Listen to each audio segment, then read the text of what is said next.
His career, his life, forever knotted to one man, Michael Jordan. With younger hands, Ewing once gripped a national championship, a title torn loose in the final second by Jordan. They've stood eye to eye ever since.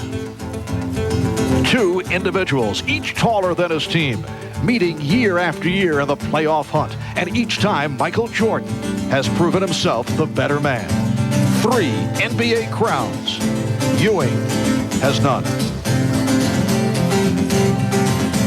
Today, Ewing still chases the man who's always been more than his equal. The concept is team. New York's fate rests with the individual.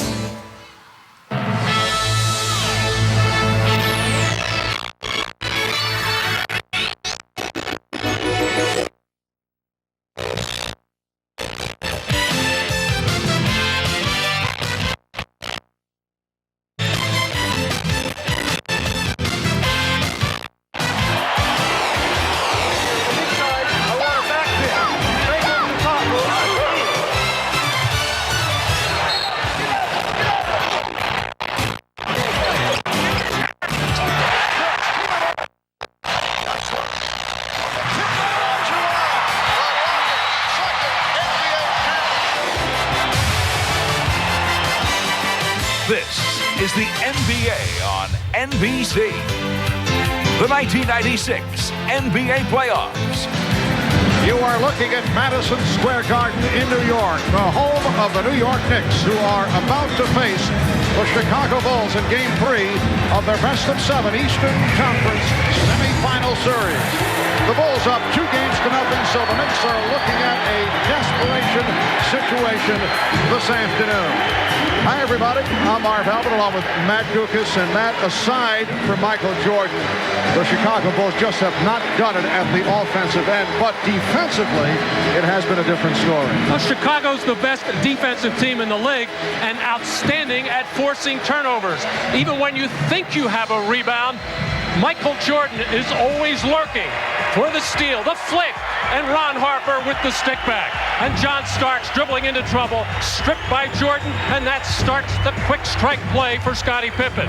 Those turnovers and the 44 points they've generated, a huge factor in the first 2 games of this series. Now, to some degree, the Knicks have been careless with the ball, but you have to give a lot of credit to the Chicago defense. And in games 1 and 2 of the series, a similar scenario. The Knicks able to hang in going to the 4th quarter, but in the 4th quarter, different story. They have died. Well, no awards for being in the game after 3 quarters, but a big reason for the ray of hope, the production of Patrick Ewing. His scoring and rebounding has kept New York in the hunt, but come the 4th quarter, Patrick has been silent, just 3 points total. And for the Knicks to take care of business on their home floor, Patrick and company will have to play well the whole game. And suddenly, injuries are a major concern for the Bulls. For more on that, let's check in with Jim Gray. All right, thank you very much, Marv. Well, Tony Kukoc is not here, and he will not play this weekend. He left practice yesterday with back spasms and was hospitalized overnight. His status will be reevaluated after this weekend. However, Kukoc was released from the hospital this morning. Well, what does that do to the Bulls? Well, it means that Dennis Rodman is going to have to play a lot more minutes. Now, Phil Jackson spoke to Rodman this morning. He said, nothing should deter you, Dennis. I need you 44 to 48 minutes. You cannot allow the opponents or the officials to get in your head. I spoke to Rodman, and he assured both Phil Jackson and me that he will not be an issue or a problem today. Now, as for Michael Jordan, his back is now 100%. He told me this morning it feels better than it has the entire time in the playoffs, in fact, all year. And such, he went and lifted weights for the first time this morning. Marv? All right, Jim, so it will be Game 3 of the best-of-7. The New York Knicks and the Chicago Bulls from the Garden. We'll be back with the lineups in a moment.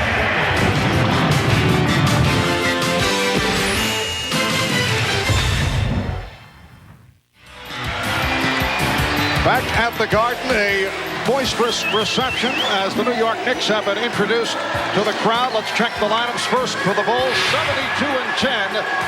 during the regular season, 5-0 in the playoffs. Michael Jordan, Ron Harper in the backcourt. Harper's done an excellent job defensively against John Starks. Up front, Luke Longley has played well. Scottie Pippen, who helped ignite the Bulls in the fourth quarter in Game 2 in Chicago. And Dennis Rodman, who, as Jim Gray mentioned, will see much playing time this afternoon in the absence of the injured Tony Kukoc. Phil Jackson, a one-time New York Knick, played 11 of his 13 NBA seasons in a Knicks uniform. And for his former team, Derek Harper and John Starks in the backcourt. Starks coming off a 2 for 5, preceded by the 0 for 9. Patrick Ewing, Anthony Mason, and Charles Oakley on the front line. And the head coach of the New York Knicks, Jeff Van Gundy, who says he has been bothered by some of the sniping on the part of the Chicago Bulls. In particular, Phil Jackson will get to that a bit later on. The officials, Ed T. Rush, Joe DeRosa, and Hugh Hollins, who has not been a favorite of the Bulls, involved in a couple of controversial finishes back in '94. A huge call at the end of the game against Scottie Pippen that sent Hubert Davis to the foul line. It led to the game-winning shots for the Knicks. And then the last regular season game this year between Indiana and Chicago, the last regular season game for the Bulls, a call against Michael Jordan that sent Eddie Johnson of Indiana to the line for the game-winning shot. So the Knicks control the opening tip. Knicks and Bulls playing back-to-back Game 4 here tomorrow night. We'll have it on NBC as John Starks opens up by finding some room and hitting the jump shot. His first jump shot in the series set up by the nice big pick by Patrick Ewing after John Starks ran the baseline screen. The Bulls have been out of sync offensively. It has not been the usual rhythm. In Game 1, you recall Michael Jordan taking a host of shots. Jordan opens up with a three-point attempt. And then in Game 2, he looked to distribute the ball, took his time at the start, wanted others to get involved. Admitted he was a little bit tired at the beginning of that ball game, lacked energy. Luke Longley. And the game is tied at 2. Well, rebounding has been a major problem for the Knicks in this series, giving up 18 offensive rebounds in each game, but a lot of them have come in the early minutes of each first quarter. Dennis Rodman getting one here to give the Bulls another opportunity to score, and they cash in. Here is Mason. And that is somewhat out of his range, but was able to hit over Rodman. The Knicks 4 and the Bulls 2. Pippen guarded by Mason. Harper opening against Jordan. Oakley checking Rodman. Jordan posting up. Mason helping. Shot clock at 4. Down to 2. Down to 1. Jordan gets it off. Rodman tried to save it, but it carried out of bounds. Well, normally Anthony Mason does his damage inside a rare jump shot opportunity against one of the members of the all-defensive team against Dennis Rodman, and right away the tongue out a la Michael Jordan. I think he was sticking it out at Dennis Rodman. He doesn't believe he should be first-team all-defensive. A lot of other people don't think so either. Well, Patrick Ewing was able to get the good position, and the Knicks now lead 6-2. Jordan, he was surrounded as he hits on his first field goal. Michael telling us earlier that the back feels very good. Jim Gray related. Travel called on Oakley. Michael said he was able to go to the weights today for the first time since his back has bothered him, so you know he's feeling much better. And the Bulls that time not going to any kind of set offense, going for early offense, getting Michael in post position quickly. Here's Scottie Pippen. And Starks with the hustle rebound. Ramming with Pippen. And Hugh Hollins calling a block on Pippen. Well, John Starks looking to make something happen. A little bit out of control here, but Scottie Pippen clearly moving over to get to that block off that sideline. A good call by referee Hugh Hollins, and no complaint from Scottie Pippen. The Knicks have hit their first 3 shots. 3 minutes minutes gone by. Ewing. And you can hear the rumbling from the crowd reacting to the shot by Ewing. Well, forced to take actually a bad shot. It looked like Patrick was open, but so slow to steal. Jordan had it knocked away. Harper slowed down, and it cost. He was trying to draw a foul, but Jordan was able to break it up. Well, Michael's so quick. He has had some minor ball handling problems. This time trying to do too much with it as Oakley knocked it loose. Harper, you could see, looking over his right shoulder, felt the footsteps, didn't see Jordan coming on his left. And the call against Chicago. Scottie Pippen picks up his second. Remember, the Bulls are shorthanded on the front line because of the back injury suffered in practice yesterday by Tony Kukoc. Wild shot by Harper looking for the three-pointer. The Knicks 6 and the Bulls 4. Jordan.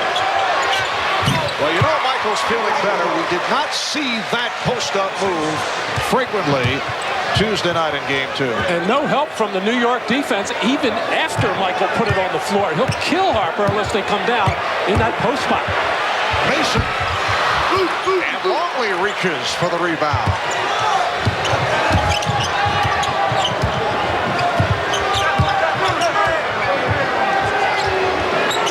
Here is Jordan. On the box out. The game tied at 6 with 4 minutes gone by. Oakley from deep. Starks knocking it away. And it will be Chicago back in possession.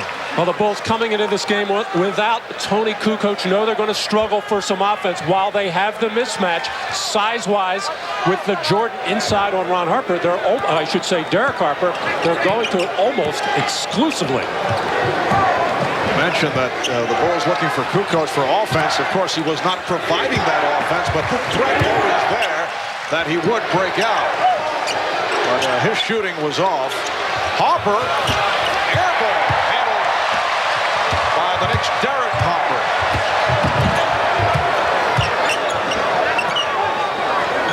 The Knicks also, over the first 2 games, not getting the kind of ball movement that they did in the previous series against Cleveland.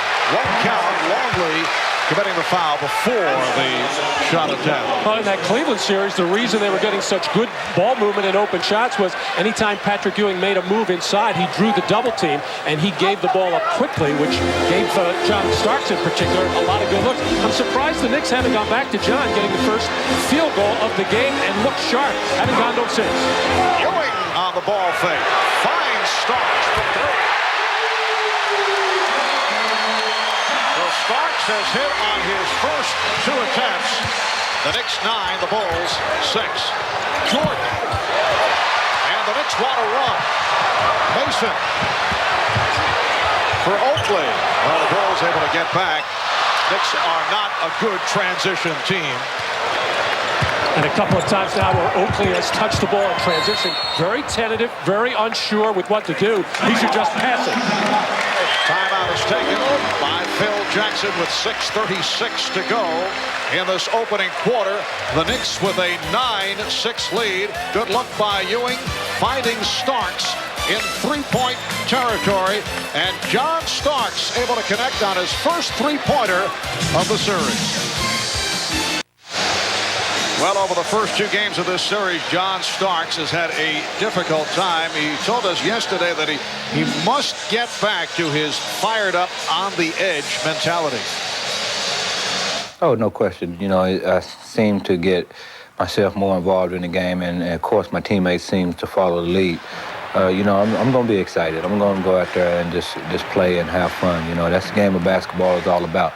You know, as people want me to calm down, but we can't do that, you know, because you lose energy. And in the playoffs, you have to have a lot of energy and come with a lot of emotion in order to sustain a 48-minute ball game. And you saw the energy of Starks pushing it down to set up the layup. And the Knicks now lead 11-6. We're halfway through the first quarter. Marv Albert, Matt Dukas, Jim Gray for Ahmad Rashad. And the ball back to the Knicks. But John Starks also has to play under control. That means take good shots, make good basketball plays, and he made one there on the fast break, making sure he had the pass receiver Pippen. With Scottie Pippen with 2 fouls, it looks like the Knicks want to go inside against him. When Pippen was guarding Anthony Mason, it was a good matchup for New York. Charles Oakley, who's having some words right now with Ron Harper, discussing the way the start of this game has gone. But Charles Oakley is not a comfortable low-post player, but I think the Knicks have to explore it to try to get the third on Pippen. And Ron Harper just picked up the foul. The 5-point Knick lead represents the biggest lead they've had this series. The Knicks 11 and the Bulls 6. Nice pass from Ewing. Mason. Rebound Mason. So the Knicks, during the regular season, the worst club in the league in the department of offensive rebounding, able to convert on the offensive glass. Well, so far, Chicago looks flat-footed at both ends of the floor. And Scottie Pippen off. Here comes Starks.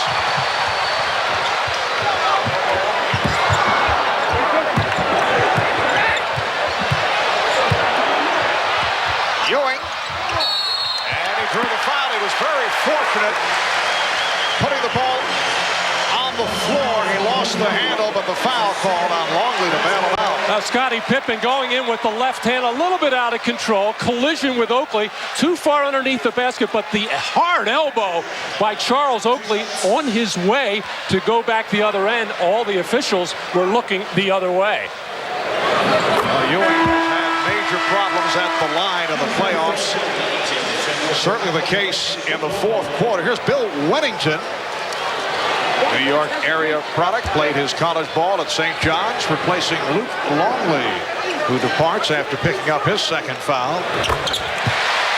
Knicks 15, Bulls 6, 9-0 run for New York. Chicago has missed its last 6 shots. Apparently some perspiration on the ball, handled by Ed Rush. The Bulls have been looking over to the Chicago bench to see what Phil wants, but Phil just spent about 30-40 seconds having a long discussion with Luke Longley about the way he was defending Patrick Ewing. Harper. Ewing rebounds.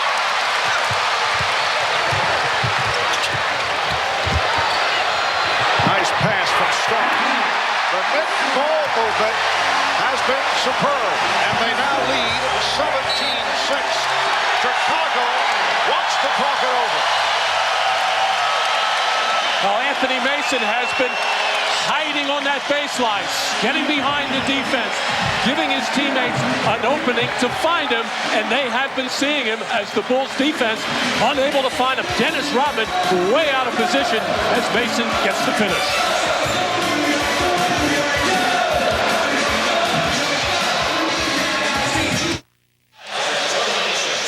Well, playoff defense is physical. Patrick Ewing saying, not in my house. You cannot come across the lane, and that's what you got to do. Get in the path and force the man out. And no, you are not going to the offensive boards this time, says Charles Oakley as he gets the elbow up into the chest of Dennis Rodman. The Bulls have gone 4 minutes without scoring. 0 for 7 from the field. Both these teams have gone through drought periods over the first 2 games. Bulls missing their last 7 shots. Here's Starks with the steal. And a little extra provided by John Starks as the Knicks now lead 19-6, a 13-0 run by New York. Well, the Bulls offense is not a motion offense, but it does require ball movement and player movement. And so far, Chicago basically standing around. That lets the Knicks get in passing lanes. Michael Jordan ends the Knick run. So Jordan, 3 of 7. He has 6 points. The Knicks 19 and the Bulls 8. Ewing and Wennington getting involved. And again the foul against Chicago. That's number 1 on Wennington. Patrick Ewing trying to set up down low, and Bill Wennington trying to do the same thing that Patrick Ewing did a little bit earlier, making the bump. make it out high so the offensive player can't get good post position. The Knicks suffer with their offense because a lot of it is so stationary. One of the reasons why they are not a good offensive rebounding team, and one of the good reasons why Chicago is normally one of the best offensive rebounding teams, besides Dennis Rodman, is they get a lot of movement, a lot of action, and it's tougher to get your defensive body on the offensive rebounding. And in the personal foul department, 6 calls against Chicago, none against the Knicks. The Bulls are over the limit. George with a pretty move. He'll go to the line, and that is the first foul called on the Knicks. The Bulls had gone 4 minutes and 29 seconds between points before Jordan a moment ago was able to hit. And now Michael will shoot 2. And referee Hugh Hollins underneath the basket talking to both Charles Oakley and Dennis Rodman, telling them that's enough. I'm not going to take any more of it. He's talking about the jawing and the complaining that's going on and the physical nature of their play. Both of them are going to have to watch it. In particular, Dennis Rodman, because of the absence of Tony Kukoc. As Phil said before the game, he's expecting somewhere in the neighborhood of 40 minutes and 40 minutes of composure from Dennis Rodman. Able to take it out of the hands of Ewing.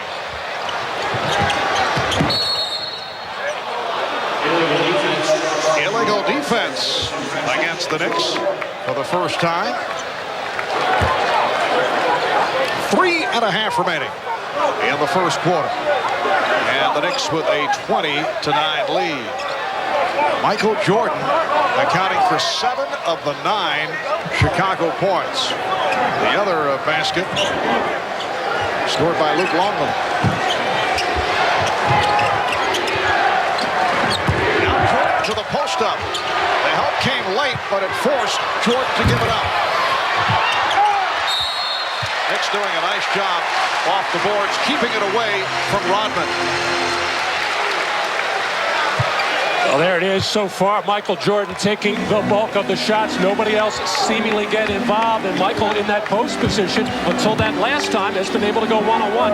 Oakley came over to force things, and Patrick Ewing did a good job of getting a body on Rodman. Off the steal, here's Pippen, but 3 Knicks get back. Pippen for 3. Well, Scottie Pippen continues to have his shooting problems. Over the first 2 games, 11 of 36 from the field. He had that one good spurt in the 4th quarter on Tuesday. The steal by Harper.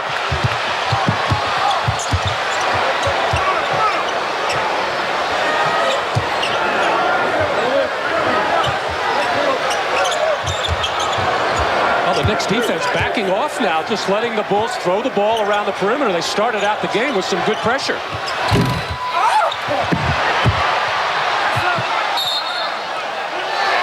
Deflected out by the Bulls. Well, so far, the big men of New York, Patrick Ewing and Oakley in particular. And now a turnover here. The ball's going to go back to Chicago.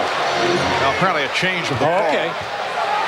Ed Rush overruling the earlier call.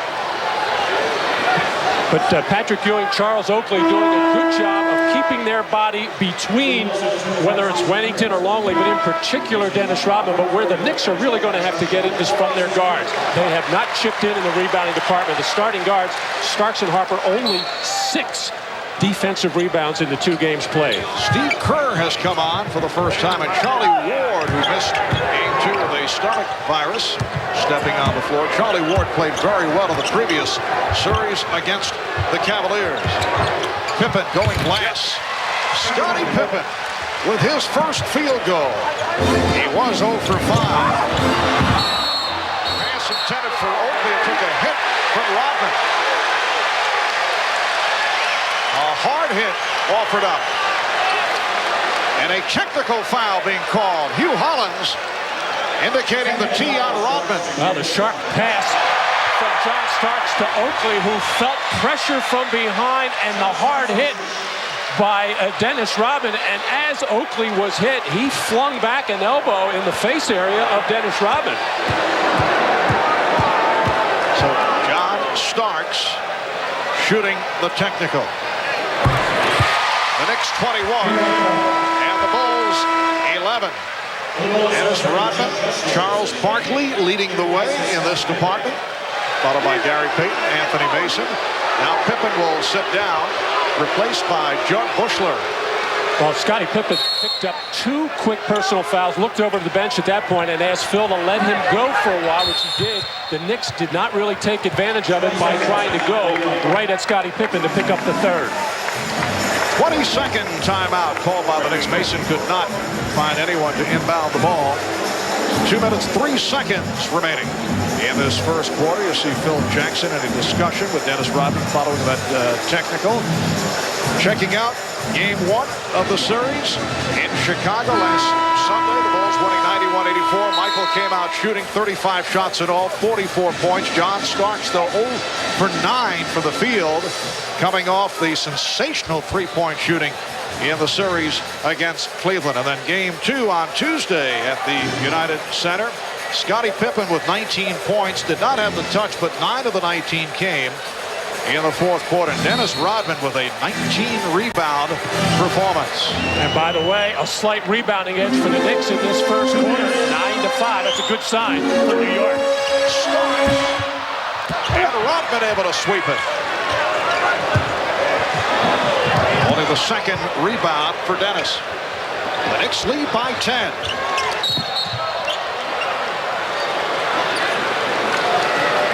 The call against the Knicks, a holding foul. It is on Starks. So the Bulls get a new 24. John Starks is now in the matchup with Michael Jordan. He has not spent a lot of time so far this series guarding Michael. He's got him here.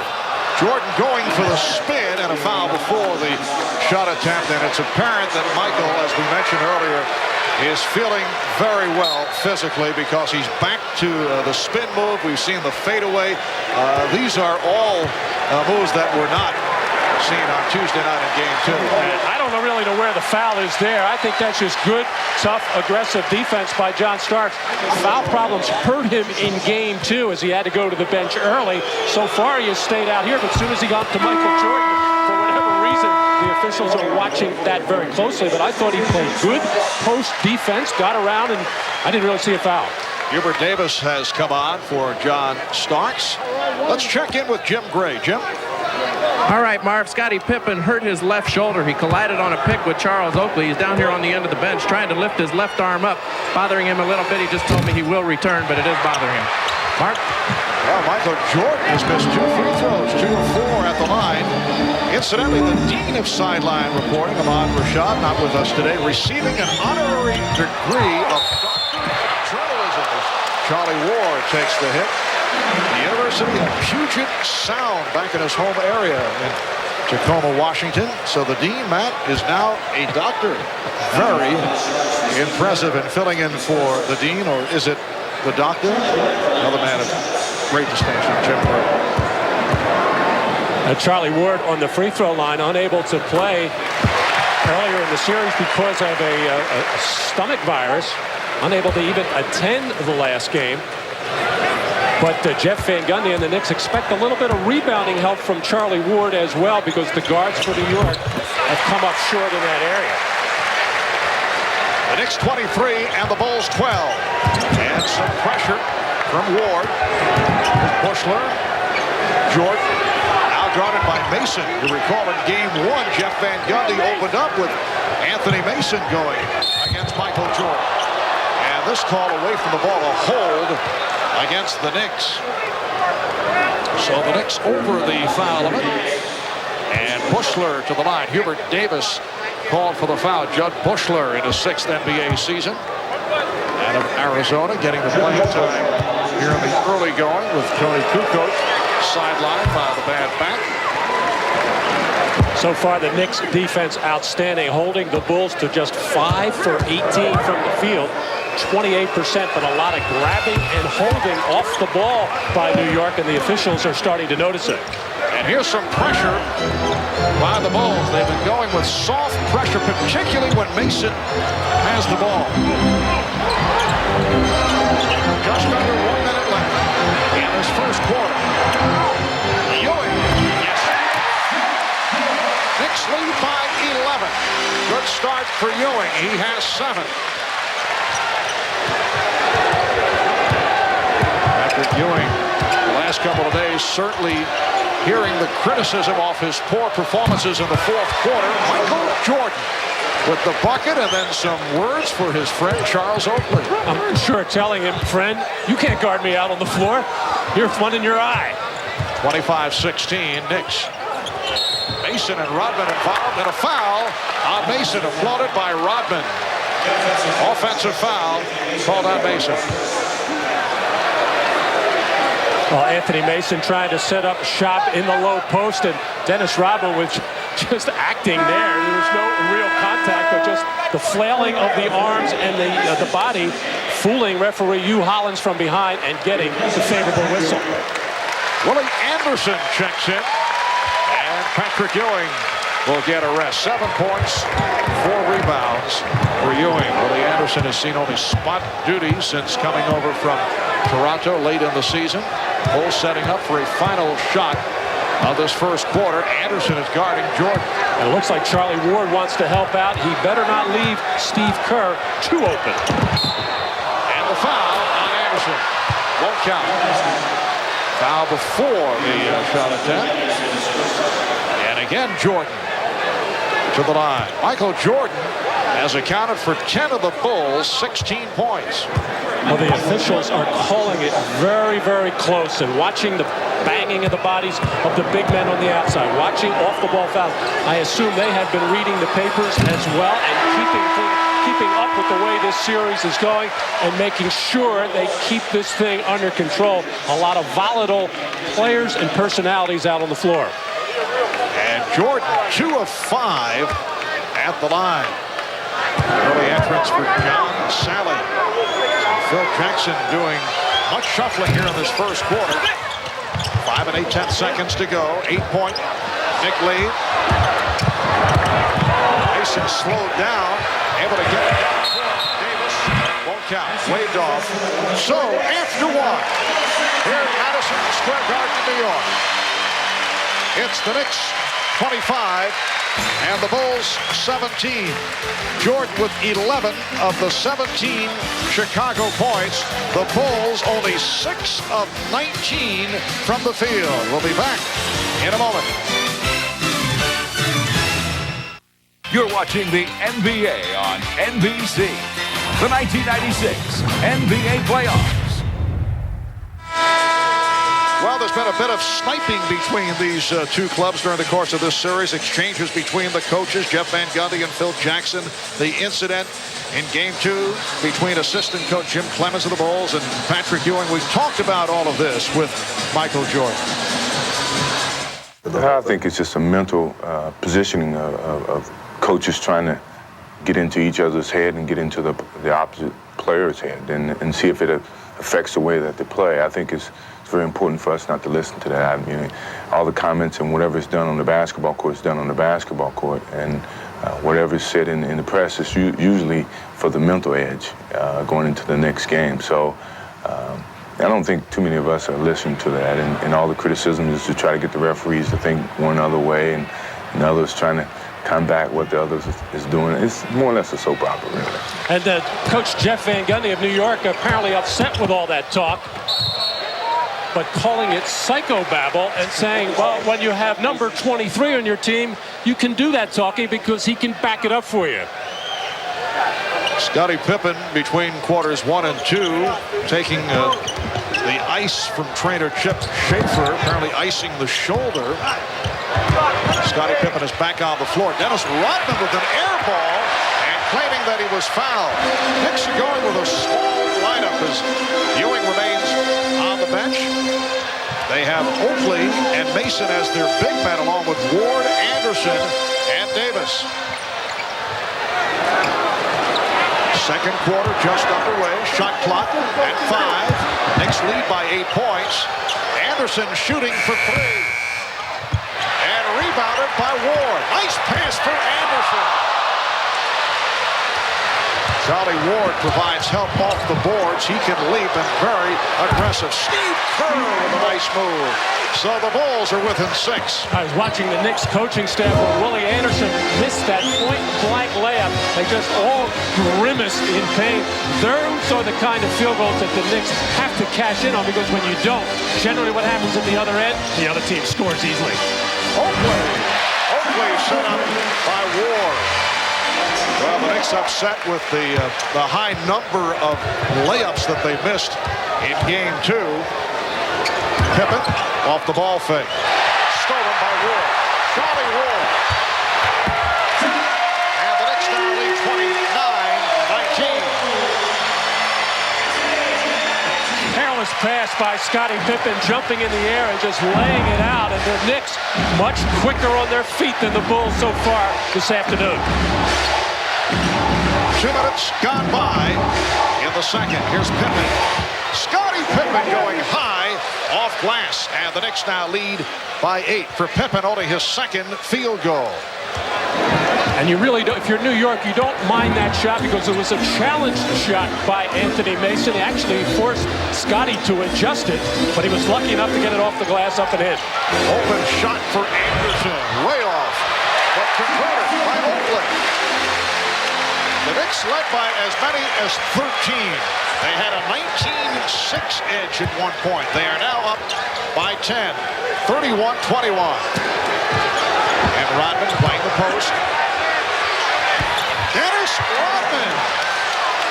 Well, Michael Jordan told us before the game that Dennis has to be an offensive threat. They don't expect a lot of production, but they expect him to at least be a threat other than on the offensive glass. But you don't see Dennis Rodman making post moves like that very often. Rodman is an excellent passer out of the post. That time he was able to go glass off the spin.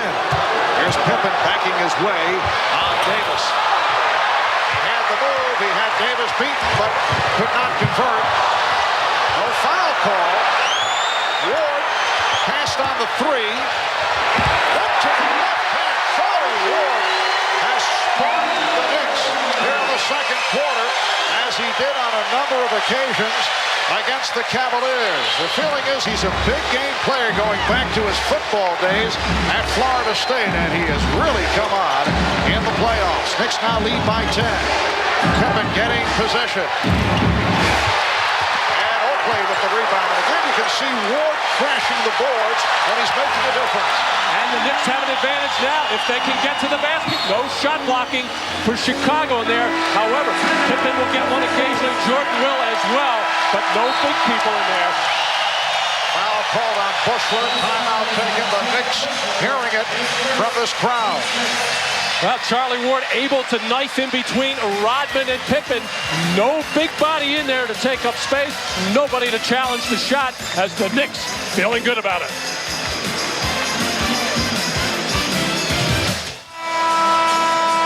Back at Madison Square Garden, our cameras roaming the sidelines. Excellent actor Gary Sinise.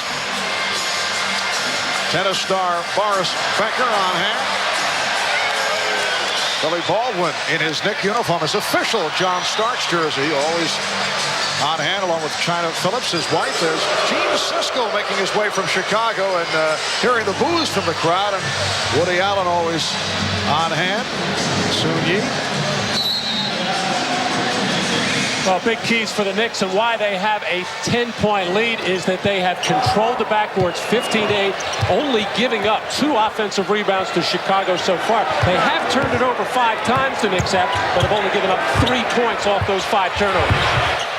Post-up move by Mason, and the rebound is handled by Rodman. That's 4 rebounds for Rodman. You see what the Knicks are able to do down low. This very unusual for the Knicks in particular against Chicago. Knicks lead by 10. Pippen with a nice move. Scottie Pippen able to get inside with the floater. Well, the Bulls have made a conscious effort since Scottie Pippen came back into this ballgame to get him involved offensively. Chicago knows they're going to need offensive punch, especially without Tony Kukoc. Even though Kukoc was not a scoring factor in the first 2 games, he gives the Bulls so much versatility at the offensive end with his playmaking ability. Now Jordan guarded by Anderson. He has seen a number of looks here today. Jordan with the spin. Oh, what a move by Michael Jordan. It appeared that Willie Anderson had played him well. An unfair look there. Just a move that got Willie Anderson moving towards the baseline, and he almost broke his ankles on that play as Jordan able to shake free.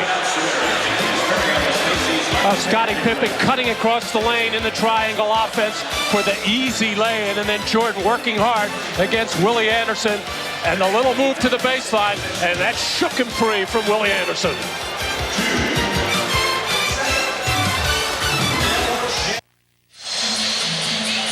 Patrick Ewing making his way back onto the floor. Now Jeff Van Gundy sat about 5 minutes and 20 seconds.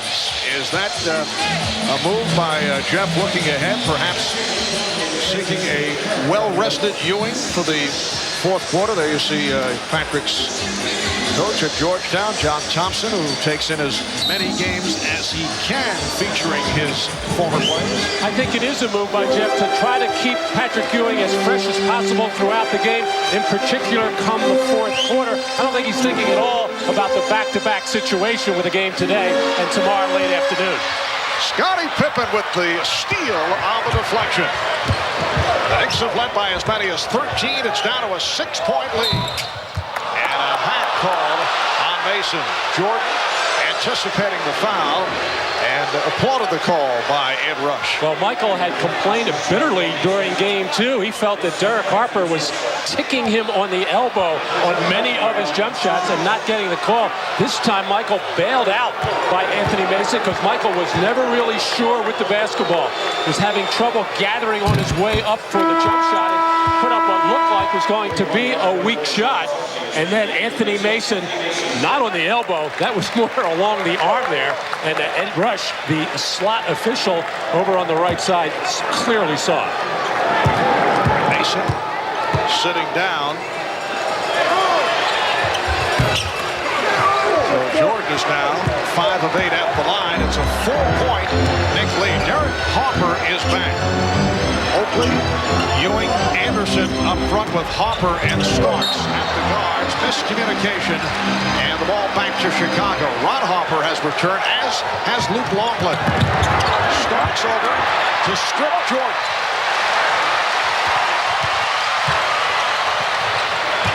John Starks for Willie Anderson.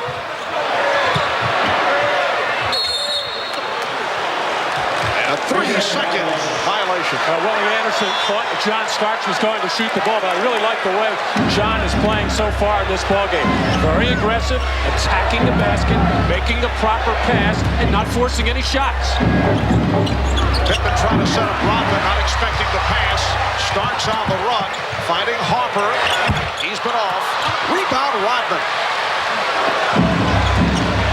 And Michael wants to slow things down. The last 2 times Chicago had the ball, careless turnovers. He wants to make sure they come down and get a good shot, only trailing by 4. Pippen.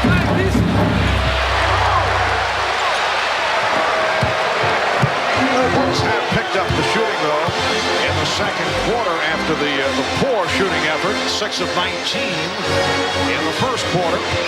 Lee Anderson with the strike. And the foul. Anderson going at Luke Longley. And that is 3 on the Chicago center. Well, the Knicks swinging the ball over to the right side, trying to set a little 2-man game for Willie Anderson. And Phil Jackson very upset with Luke Longley for not getting to that position a lot sooner. Actually, Luke got a pass to the ball, but Luke's head is under the net. He's got to step out a lot further than that, as there, that unbridled enthusiasm by John Starks, appreciating the contribution from Willie Anderson. Willie Anderson getting the playing time today. He was acquired from Toronto, was averaging 12 a game for the Raptors following his 7 years with San Antonio, an injury-hit career as a member of the Spurs. 6-point Knicks lead, 5 minutes to go, first half.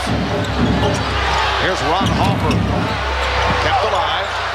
Pippen had it knocked away. John Sally, who came on for Luke Longley, able to retrieve, and they'll reset.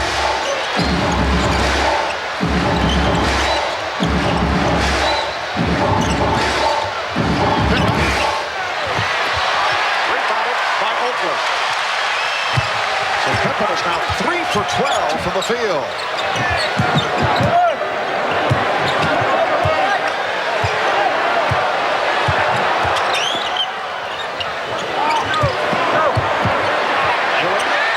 Setting up on Sally. And the outside official, Hugh Hollins, with the call against the Bulls. It's on Sally being called for a hand check. Well, the Knicks taking an awful lot of time getting that ball into Patrick Ewing. Oakley and Rodman banging each other. Scottie Pippen in there as well, as looks like Oakley wants to hit anything with the red shirt on and hit it hard. Starks. John Starks hit from downtown earlier. His first three-pointer of this series. We come up on 4 minutes remaining, first half.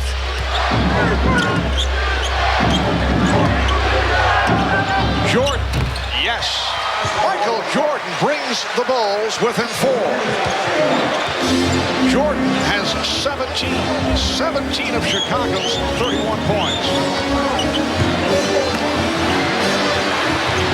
Anderson cutting, did not handle the pass.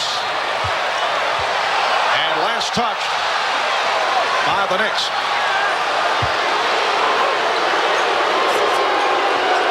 Crowd reacting to the call. They felt the Bulls deflected it out. Phil Jackson now has Ron Harper, Michael Jordan in the backcourt, John Sally, Dennis Rodman, and Scottie Pippen up front. Well, the thing that has to worry Jeff Van Gundy and the Knicks is they have played very strong, tough basketball. The Bulls have not, yet Chicago only down 4.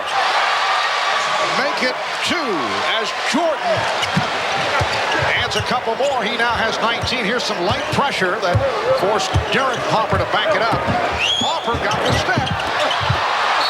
And Rodman hit from behind by Oakley.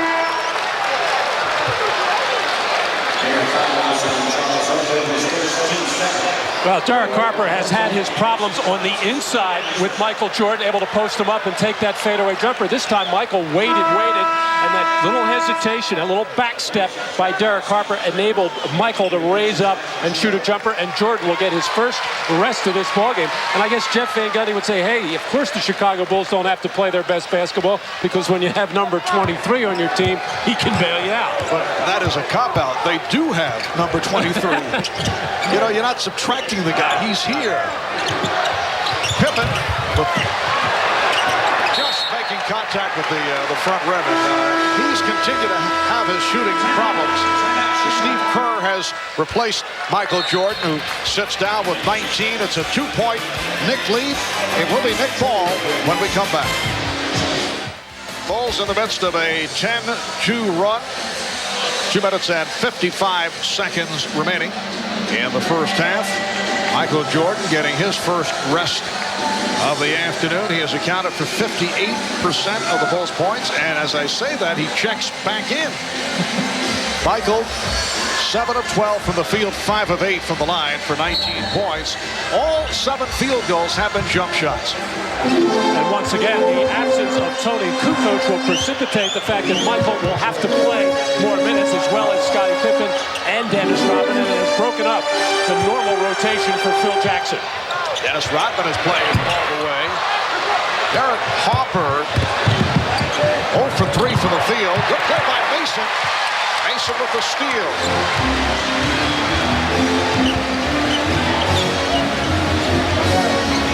Starks shaking on the curve.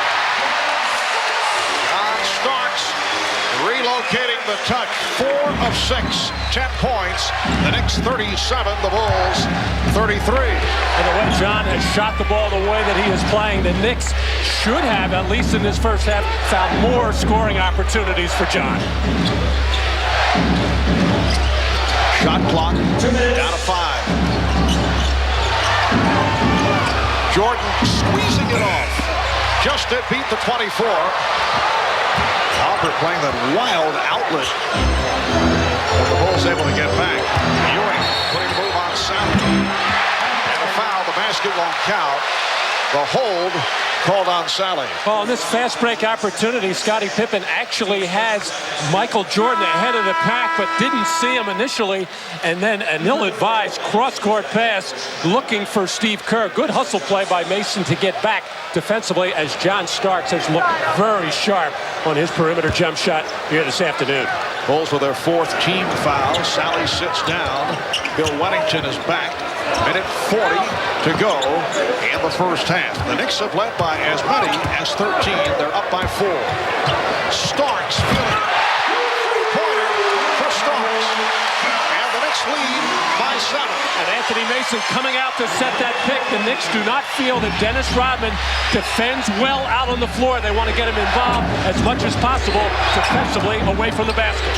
Here is Kerr setting up for himself, doing it off the dribble. And the Knicks now lead by 5. Steve Kerr with his second field goal. We're down to 1 minute to go. First half. Ewing got the step and rejected by Rodman. Brilliant play by Rodman, providing help, coming over to make the block. Well, he may not defend well out on the perimeter, but he certainly does around the basket. Not known as a shot blocker, but he saw that play coming all the way. Shot clock at 5. Oakley posting up. Well, that's a rare move for Charles Oakley. He has 6 points. Knicks by 7. Scottie Pippen with 2 personal fouls wisely let Oakley go ahead and make his play. Jordan putting moves on. And he draws the foul. The Knicks are looking for a palming violation. Well, appealing to Hugh Hollins. Well, let's watch it. See if Michael turned that one over a little bit. Nevertheless, Oakley gets a hard foul in there on Michael Jordan going to the basket. I'd have to say, Marv, over the years, Michael has gotten away with that little bit of getting under the ball and gaining an advantage as if he ever needed one. And also because of the size of his hands, able to palm the ball and sometimes gain an advantage. He certainly doesn't need it. 20 for Jordan. 20 of the Bulls, 36 points. 33, 9/10 seconds remaining first half. Looked like Ewing took a poke.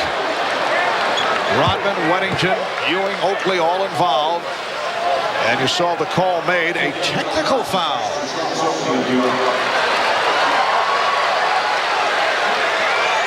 Ewing taking a shot at the side of the face, right near the right eye, as a technical was called on Charles Oakley.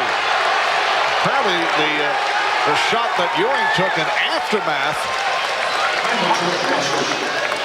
to the involvement of Oakley, and Jordan will shoot the tee. Well, Charles Oakley and Rodman have been tangled up around the basket throughout this whole first half.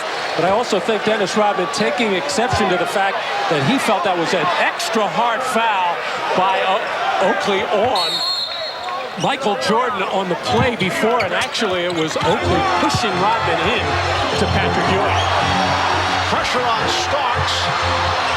He's able to keep the dribble alive. Very fortunate.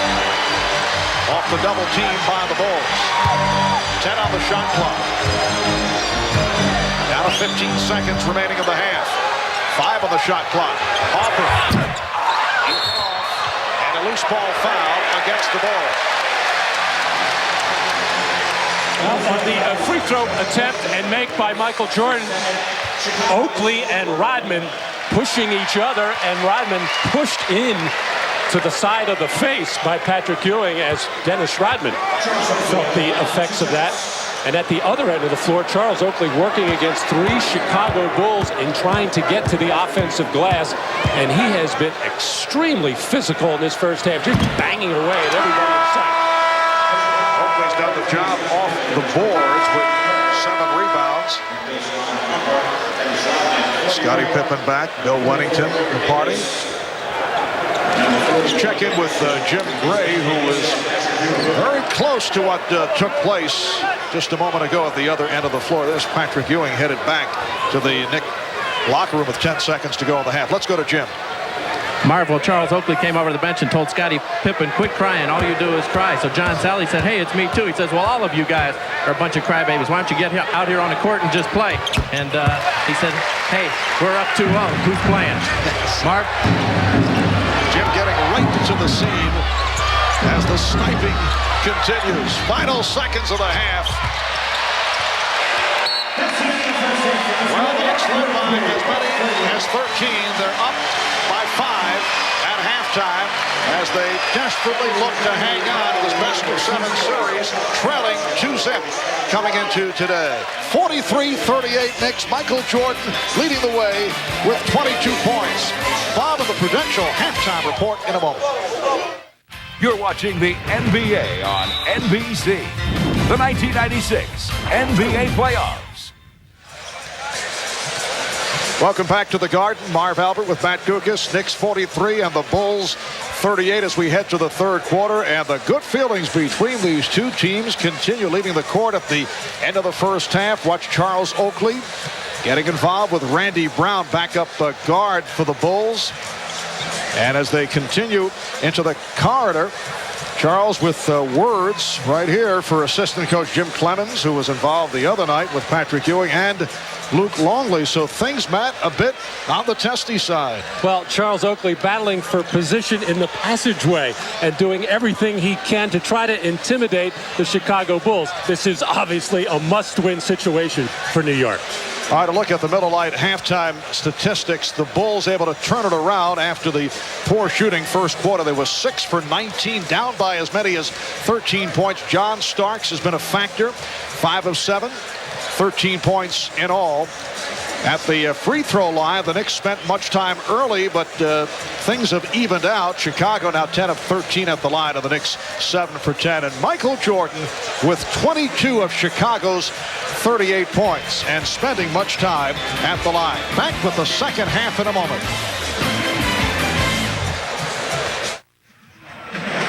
Welcome back to Madison Square Garden. I'm Jim Gray. I spoke to Jeff Van Gundy, the Knicks coach. He said he purposely did not bring up that the Knicks had been in control of this game and had let it get away in the previous 2 games. He said he is not concerned about that and didn't want any negatives here in the second half, so he wasn't going to bring up the fourth quarter collapses.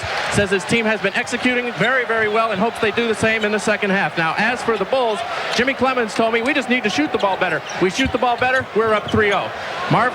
All right, Jim, I do have a feeling, though, that the Knicks have a pretty good feeling for what took place in the fourth quarter in games 1 and 2. They do not have to be reminded. Starks with the bullet for Hawker to get the third quarter underway, and the Knicks now lead 45-38. I'm a little surprised that Michael came out and tried to score right away. He was 7 for 14 in the first half. The rest of the Chicago Bulls 7 for 22. He's got to get some support. And Scottie Pippen continues his shooting problems. 3 of 14 from the field. The Knicks with Ewing, Mason, Oakley up front, Starks and Harper at the guards. And a loose ball foul charged to Ewing. John Starks hustling and fighting and coming up with this loose ball. It appeared that he never saw Derek Harper ahead of the pack, but Derek screaming wildly, and John found him at the last second. Bulls opening up third quarter with Rodman, Longley, Pippen up front, Harper and Jordan. The guards, Luke Longley, who's playing with 3 fouls, connecting on his second field goal. The Knicks lead is now 5.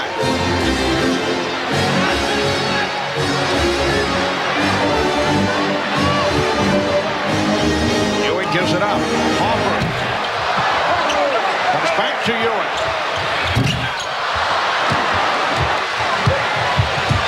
Derek Harper has not been hitting the outside shot.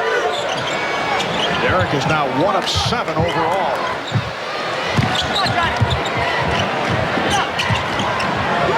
Ron Harper, played by John Starks. Finger rolls from deep.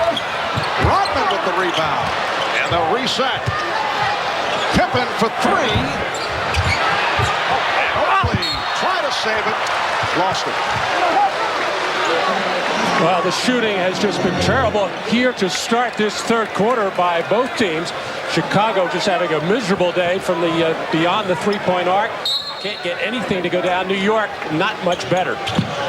So the Bulls' offense continues to be a problem. They're shooting only 35% for the game. Starks, and it is ball. Starks, blocked by Harper. What a play by Ron Harper. Oakley is fouled. Starks claiming that he was fouled, but Ron Harper has been on another level at the defensive end. Well, John, with the live body, looks quicker than everybody out there, but Ron Harper getting back into the play, but clearly getting John Starks on the side of the hand and arm. John Starks should be shooting free throws. Crowd now reacting to the replay on the screen above the court. Well, Ron Harper on another level defensively, and that time received some help, no question. Well, he has been playing well, not only in that area, has scored well in game 2, scoring 15 points, rebounding particularly well from the guard position. And that's the contribution that Ron Harper has made to this team all season long. Only playing about half a game, 23, 24 minutes, scoring 7 a game, but what he has done as a role player and as a defender has helped the Bulls to the 72-win regular season. And his defensive play a factor in the first round series against Miami, when he did a nice job on Tim Hardaway from the second half of game 1 on. Hardaway exploding in that first half. Knicks lead by 7. 2.5 gone by in the third. Bill Wennington back on the floor, replacing Luke Longley. Harper for Jordan. Jordan off the double team. Again, able to line drive it. He has 24. It's the Knicks 47 and the Bulls 42.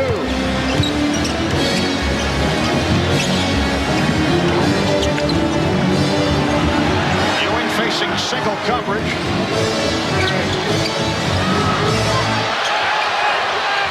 Ewing. And here's Harper, chased by Starks and fouled. One of the Knicks problems right throughout the season, when the shot clock is rolling down, there is no creativity to their offense. They have a difficult time finding a shot, as we just saw a moment ago. And no excuse for the poor transition defense, as both guards were back. John Starks had visions of trying to make a similar play against Ron Harper, but Harper did a good job of keeping his body between John Starks and the basket, and all Starks could do was hack over the back. Now, the Knicks had those problems with transition defense because Derek Harper does a lot of penetration off pick-and-roll situations. John Starks is in the corner, and when those shots go up, long rebound or even medium rebound, it enables their opponents to get out and get easy running opportunities. But on that last occasion, both Harper and Starks were back. They just got out-hustled by Ron Harper. We played 3 minutes of the third quarter. The Knicks only 1 of 6. They've missed their last 5 shots. The Knicks lead is 4. Harper able to save the wild pass. Oakley. Rebound, Mason. Anthony Mason with the putback.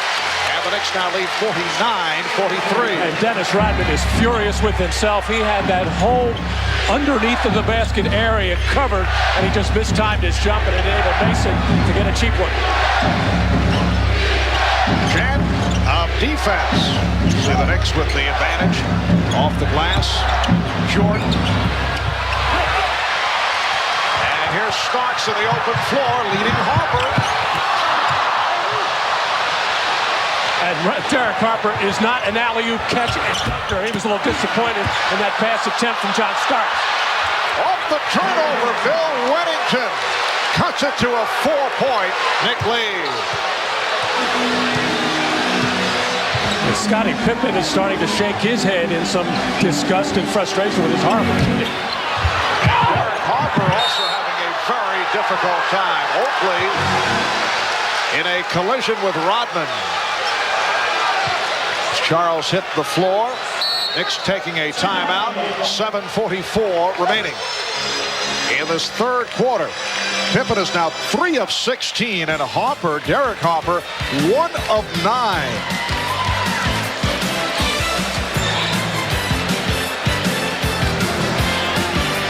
Now there's the collision. Rodman and Oakley, ball ruled out of bounds before the contact.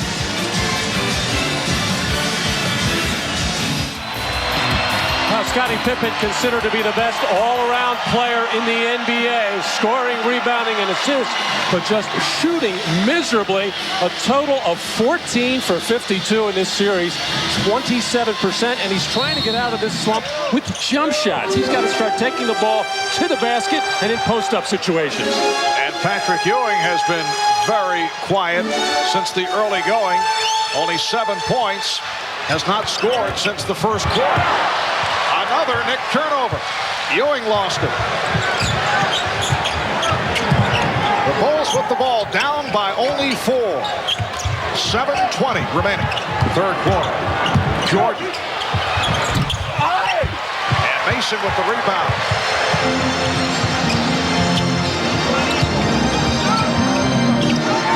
Here's Ewing. Jordan for Harper. And he'll wait for teammates to move down court. And give Derek Harper credit that time as Ron Harper alone at the other end. But Derek able to outrun that baseball pass from Jordan. Nice move around Ewing. And it will be Knick ball. Loose ball foul. Weddington, his second. Patrick Ewing has been out of the offense. 7 points all in the first quarter. 0 for 3 since then. Well, this is the game the Knicks started to play with, this little pick and pop play for Patrick Ewing. John Starks now 5 of 10 from the field. The Knicks 49 and the Bulls 45. And this game is taking on the same look as games 1 and 2. Although in this instance, the Knicks have had the lead and they've led by as many as 13. Harper for 3. Yes. And a steal by Pippen.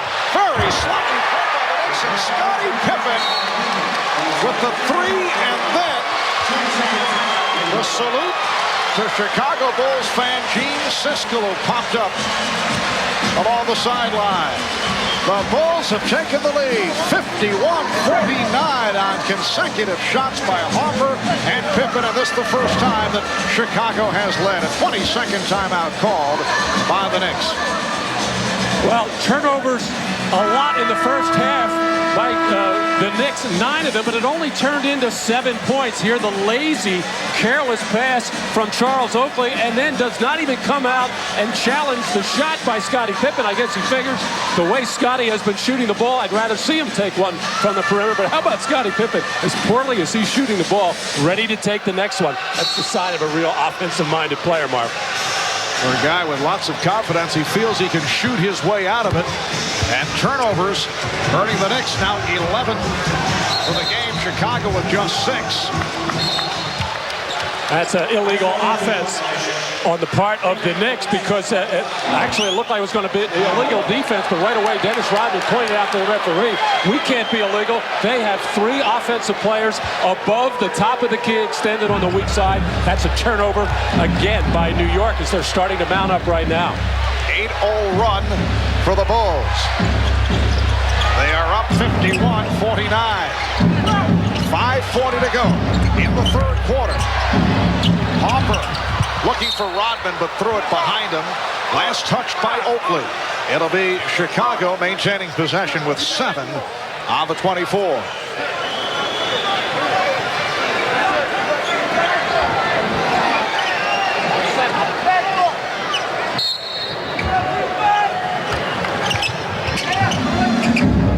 Out of 5. Down to 3. Pippen. He was trying to draw the foul. No call made. And Mason leads the break. Mason all the way. And rejected and foul. Oh, and shoved by Mason. Rodman took a little push from Mason that could have brought forth a technical. Well, it's been a physical game all day. as Pippen and Ewing had collided. Strong drive by Anthony Mason, and a good block, it seemed, by Dennis Rodman. Got a lot of ball. Referee ruled that there was body contact as well, but as Mason turned to the other way, getting ready to get right into the face of Dennis Rodman. Could have been a taunting situation and just a little shove, but Dennis Rodman making it look like a major league push.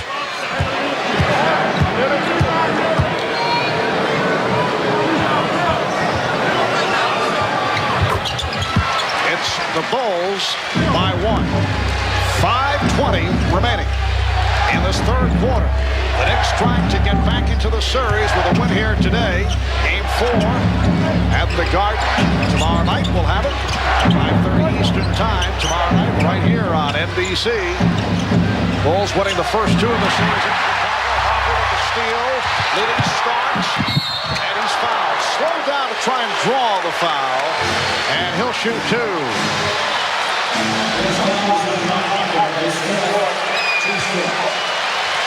Well, the Knicks coming out to start this third quarter very physical defensively, banging, hitting, knocking balls loose, and very transition-minded, looking to fast break at opportunity. And a beautiful feed that time by Derek Harper to the streaking John Starks.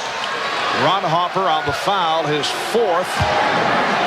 He'll be replaced by Steve Kerr. Starks 13 of 13 at the line in this series. 8 for 8 the other night. His first miss.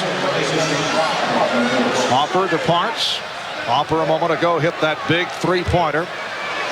The Knicks shooting in this third quarter only 2 of 12. It looked like John Starks was really ready to start this game offensively, hitting his first couple of jump shots, making some good plays off the dribble, but since then has not been a factor.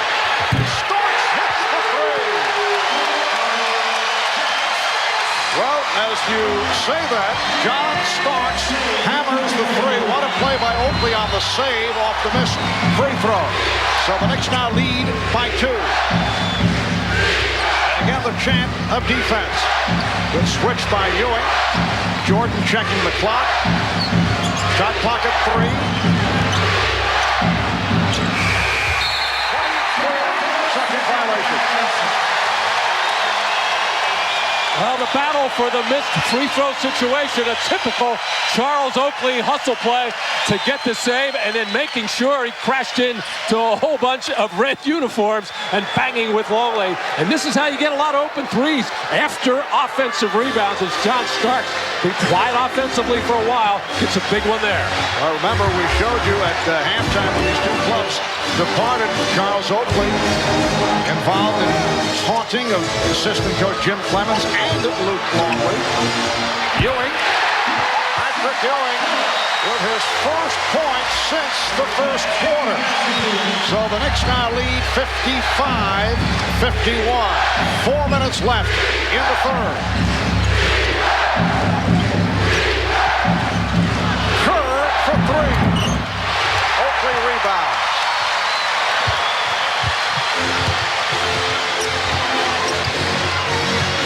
Ewing getting position on Wennington. Ewing.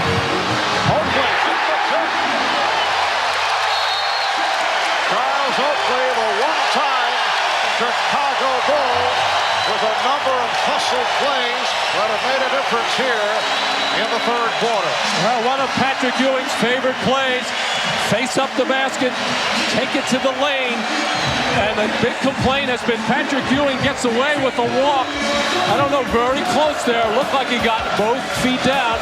And then a hard move to the basket by Patrick Ewing with the left hook. And Scottie Pippen fails to get a body on Charles Oakley.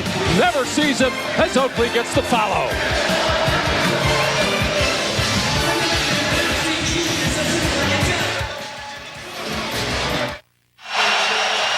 Important bucket by Patrick Ewing a moment ago, but he's had a difficult time in this series in particular. In the fourth quarter, we talked about that with Knicks coach Jeff Van Gundy. People that don't see Patrick Ewing every night have a great appreciation for him. People that see him every night and want him to be Michael Jordan. If you're going to compare everybody to Michael Jordan, well, then everybody's going to pale in comparison, and then no one's any good. All we expect from Patrick as far as a team is Patrick to be Patrick, and I think he has been. Somebody tried to discount that he had 16 rebounds in the first game. Well, you can't discount that a guy has 16 rebounds. I mean, that is the equivalent of going out and getting 30 points. But I think all too often people nitpick at Patrick for not being Jordan when no one else is either. And as Jeff Van Gundy is talking about Patrick Ewing, came up with that rejection. Traveling violation on Anthony Mason. Although, Matt, as you see the block by Ewing, I think that Van Gundy is blurring the issue. This has everything to do with Patrick Ewing, not Ewing versus Michael Jordan. That battle does not exist. That's no contest. The real issue is that Ewing has not come through in the big moments, but Jeff trying to deflect that, which is understandable from the coaching point of view. And Patrick is quick to point out, he told me yesterday, hey, I'm a center. Other people have to get me involved. But I think everybody is focusing on the offensive thing. But that block on Wennington, those are the things that Ewing has to do. Rebound, block shots, make the pass out of the double team, set the pick on the two-man game. That's how he can help his ball club. Mason draws the foul, but the issue is that he has come up short in fourth quarters and has had difficulty at the line in important moments, not only this season, but that goes back a bit. And in game one of this series, he missed the two critical free throws with 2:15 to go in the ball game, had a few turnovers on the walking violations, and even though he was getting good low post position, just was unable to get those shots to go down. And when you have a franchise center, which Patrick Ewing certainly is, he has to connect on a large share of those kind of plays. No question about it, and Patrick Ewing, I think, would agree with that. Meanwhile, Michael Jordan sitting it out, getting a rest with 2.5 remaining in the third quarter. Knicks with a 58-53 lead.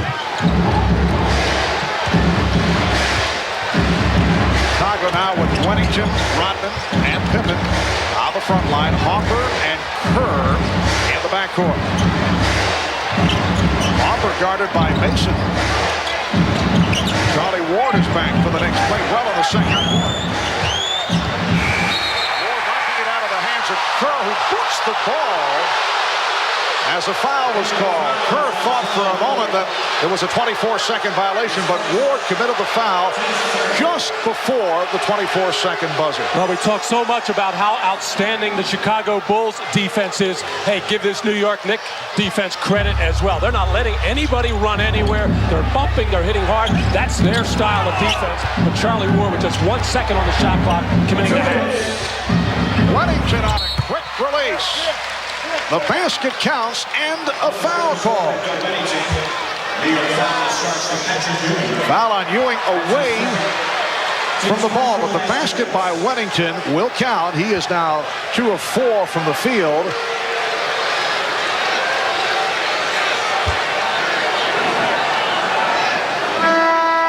So Ewing called for his second foul. Here comes Jordan back, replacing Pippen.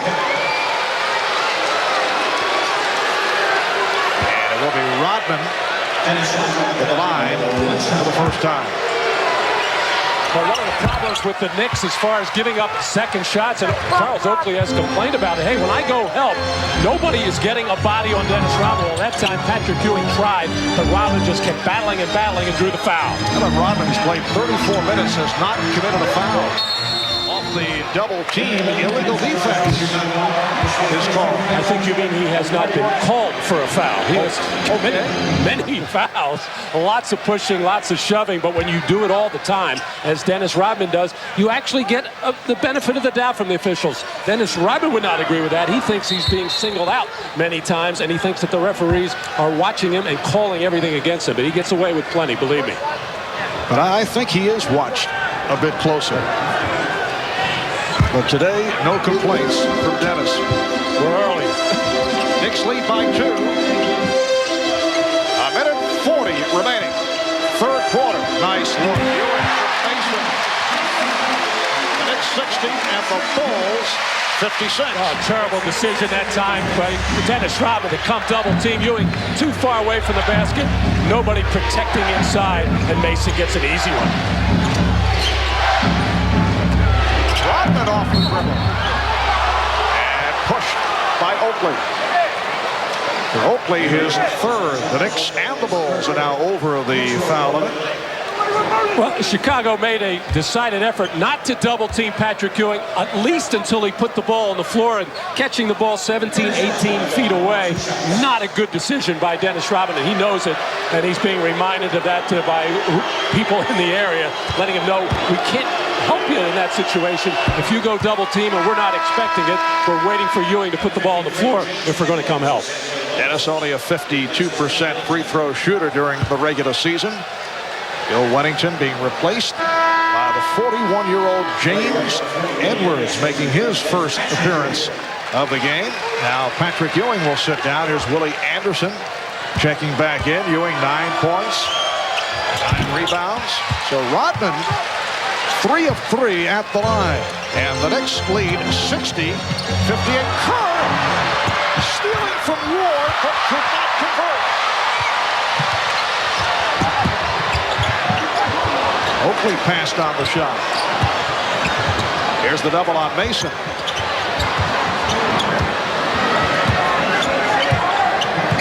Actually, the Knicks had a mismatch inside with Mason and Harper. Now steal by Kerr. Kerr again, and lost it.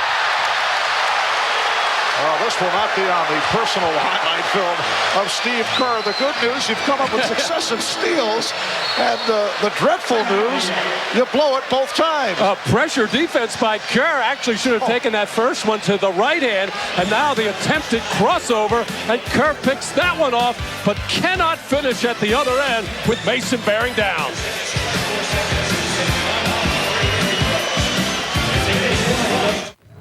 The NBA on NBC. The 1996 NBA playoffs. Well, Matt, there is a lighter side to the consecutive miscues by Kerr after the steals. The bench kind of got a kick out of it. You can see the expression on Ron Harper's face. Michael Jordan was smiling as well, saying, hey, Steve, great defense, quick hands, way to steal the ball. But, hey, can't you finish one off with a layup? So the Knicks lead by 2, 40 seconds to go. Third quarter. Marv Albert, Matt Guokas, Jim Gray from Madison Square Garden in New York. Mason spinning his way on Rodman. Well, that's the disrespect that the Knicks have for Dennis Rodman's ability to defend out on the floor. They know he doesn't like to do it and doesn't do it well at this stage of his career, and they took advantage of it. 16 points for Mason, who's come on in the third. The Knicks by 4, 20 seconds left. Third quarter. Willie Anderson now defending on Michael Jordan. Crowd wanted to travel. Here's Harper.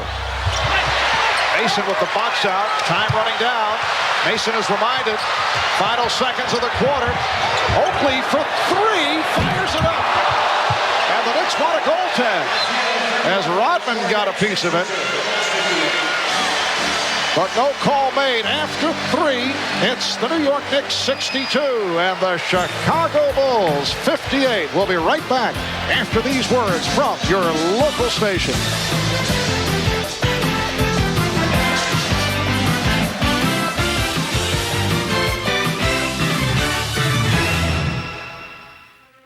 Brian. Fourth quarter is underway here at the Garden. 3-second violation called on Chicago. The Knicks with a 62-58 lead, and both these teams well aware of what has taken place over the first 2 games come the fourth quarter. For the Knicks, a dreaded fourth quarter. Let's see how they handle it.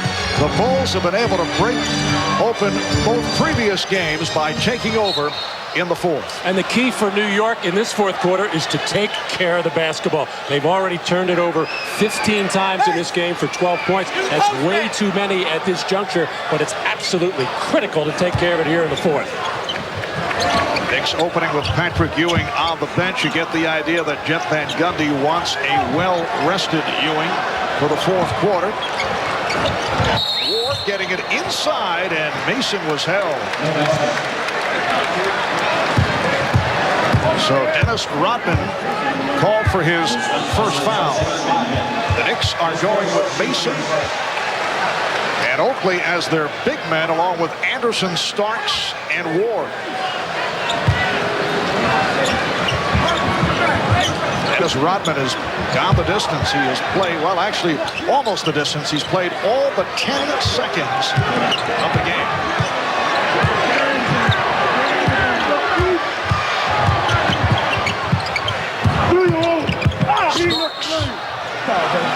Forced along the baseline and fouled by Rodman. Well, the Knicks found something towards the end of that third quarter with the isolation for Anthony Mason against Rodman. They tried it again on that side out of bounds play. Dennis Rodman played him much better, forced Mason to make the extra pass. Anderson couldn't find anyone and just did get it into Oakley. Here's Anderson spinning, and he's tripped up. So very quickly the Bulls with their third team foul. Only a minute and 5 gone by in the fourth.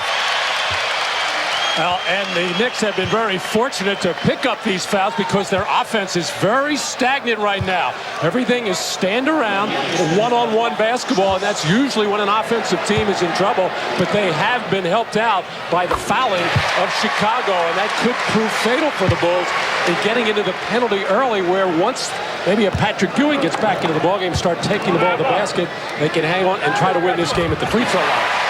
Scottie Pippen was called for the foul, his third. The Knicks lead by 6. Bulls going with a 3-guard setup. Kerr with Hopper. It counts, and the foul. Beautiful lead by Kerr, and now the basket being waved off. The foul before the shot attempt. A discussion between Hugh Hollins and Ed Rush. Now they change it back. Yes, it does count. Of all people, Hugh Hollins to be involved in a controversial play with Scottie Pippen. Let's watch and see if he bobbles the ball. Not really. He kept control of it, kept 2 hands on it, and that's the only thing I think Hugh Hollins might have been thinking, that if Scottie Pippen, even though he's hit hard on this play, and even though it's continuation, if he bobbled the ball, that field goal would not have counted, but he didn't. And referee Eddie Rush, the outside official, helped get the call right. Michael Jordan was shaking his head as the officials were coming up with the decision. Scottie Pippen thus on the line looking for a 3-point play. His first appearance at the foul line. And Ed Rush blowing the whistle. Apparently Rodman stepped in too quickly.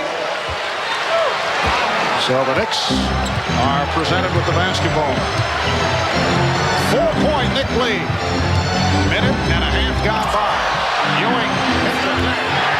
By Harper. As John Starks knocks down a 3. That's his 4th from downtown. He's 4 of 6 from 3-point territory. The Knicks lead 67-60. Pippen with the open shot, trying to go glass. Jordan with the rebound. And deflected off Ewing. Well, the Knicks running baseline screens for John Starks, and Patrick Ewing won't get credit for anything there on the stat sheet, but he did set a haymaker pick on Ron Harper, who tried to go over the top rather than trail John Starks around that pick. Now Mason switches off to Jordan. Longley at the post. Harper. Pippen for 3. Yes! Scottie Pippen has hit 2 from downtown in the second half. The Knicks 67 and the Bulls 63. Here's Ward. What a move by the second-year player Tommy Ward. Knicks 69 and the Bulls 63. 8 points for Ward. Anderson now guarding Jordan. Rodman played by Mason. Oh, and as Hugh Hollins makes the call, he made contact with Jeff Van Gundy. Oh, and Van Gundy shaken up. So now the Chicago Bulls have to be thinking, well, we may not get the calls from you, but from a physical point of view, he just took out the opposing coach.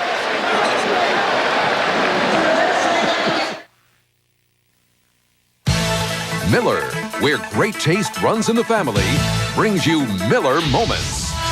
Well, today we look back at Game 3 of the '94 East Semifinals, one of the most memorable games of this great rivalry. Knicks and Bulls tied at 102, 1.8 seconds left. Scottie Pippen asked out of the game when Phil Jackson designed the last shot for Tony Kukoc, who hit the shot, lifting the Bulls to victory as Pippen watched from the bench.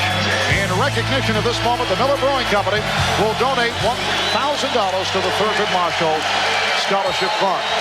A moment ago, Matt, and I can't recall ever seeing this occur in the NBA. Hugh Hollins making contact with in this case, the coach Jeff Van Gundy, who took a shot and went down. Mason able to wrestle it free.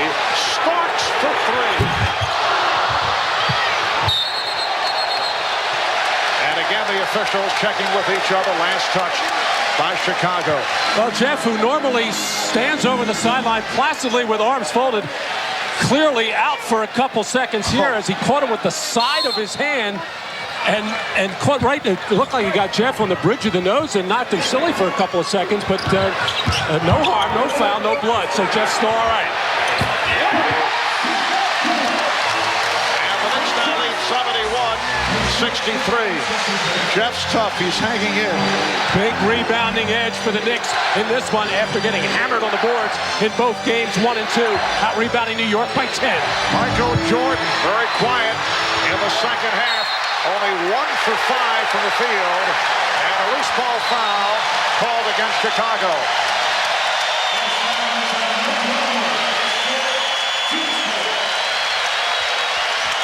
Well, there's that two-man play with John Starks and Patrick Ewing. Terrible and no rotation by the Chicago Bulls to get Patrick that open jump shot. And the Knicks applauding every effort by Patrick Ewing. Charlie Ward with another impressive move. So the Knicks now lead by 10. 8:20 remaining in the fourth quarter.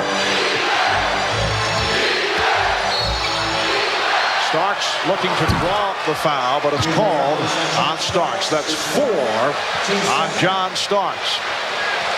Team foul number 2 committed by the Knicks. The Bulls with 4.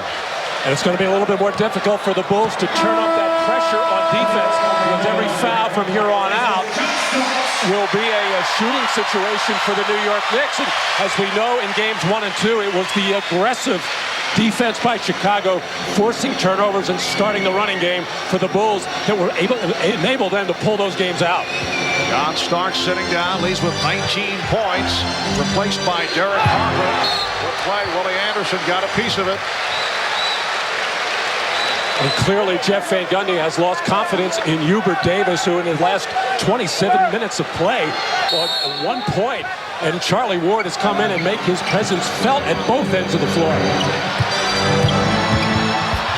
Jordan able to beat Anderson off the dribble. And the Knicks now lead 73-65. So Michael Jordan has 26. Longley with a good play, but the foul is called. Well, Luke Longley called for the push, and that's his 5th foul.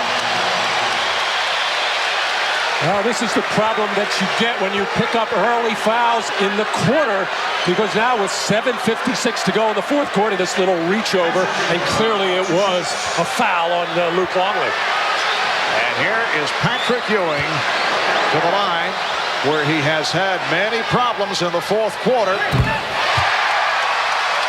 For the game, 4 of 5 at the line.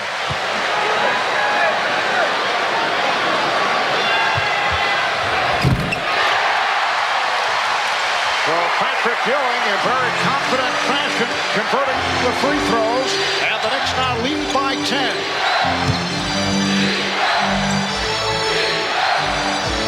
Jordan with the spin. What a move by Jordan. In most instances, the player would be stopped. Willie Anderson had the right angle, but Jordan was able to spin right and complete it. And Longley, just by raising up, took Patrick Ewing out of the play. Nobody in there to take up space, take a charge, or attempt to block. Here's Charlie Ward is having the game of his NBA career. He extends to a 10-point Knicks lead.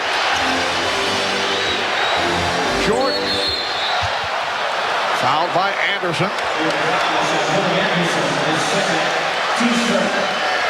Well, Michael Jordan has been thick. Get to the basket, draw fouls, try to get three-point plays that particular way. But Ewing took himself out of the play by fouling Longley. And then a beautiful crossover play by Charlie Ward to beat Luke Longley, who never got back into the play to challenge. Charlie Ward doing it offensively and defensively. At the offensive end, 5 of 6 from the field. He has 12 points. Regular season high, 15. Jordan. And Ward is on the rebound. Protecting on Jordan. Harper for 3. Ewing able to cover that rebound. Finding Anderson. And here comes Pippen. Pulls it back on Mason. And threw it away. Anderson on the intercept. The Knicks with the ball and a 10-point lead. 6.5 remaining, fourth quarter. Longley, remember, playing with 5. Illegal defense against the Bulls. So a technical foul awarded the Knicks. The Bulls call for time, and the Garden is rocking.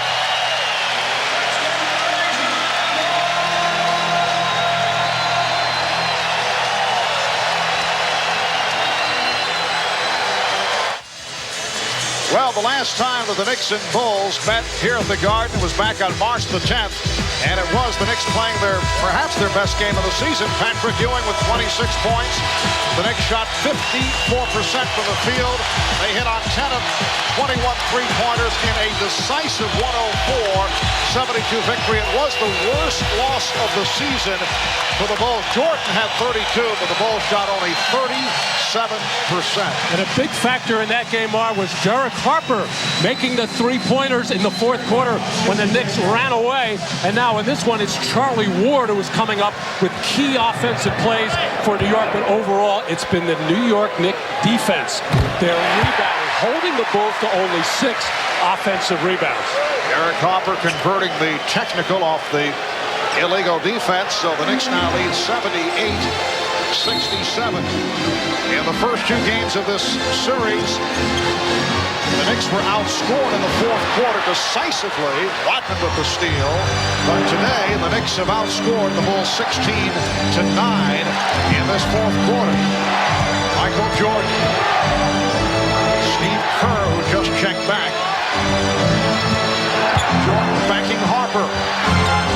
Michael Jordan with a beautiful move. The baseline jumper gives him 30, and the Knicks now lead 78-69.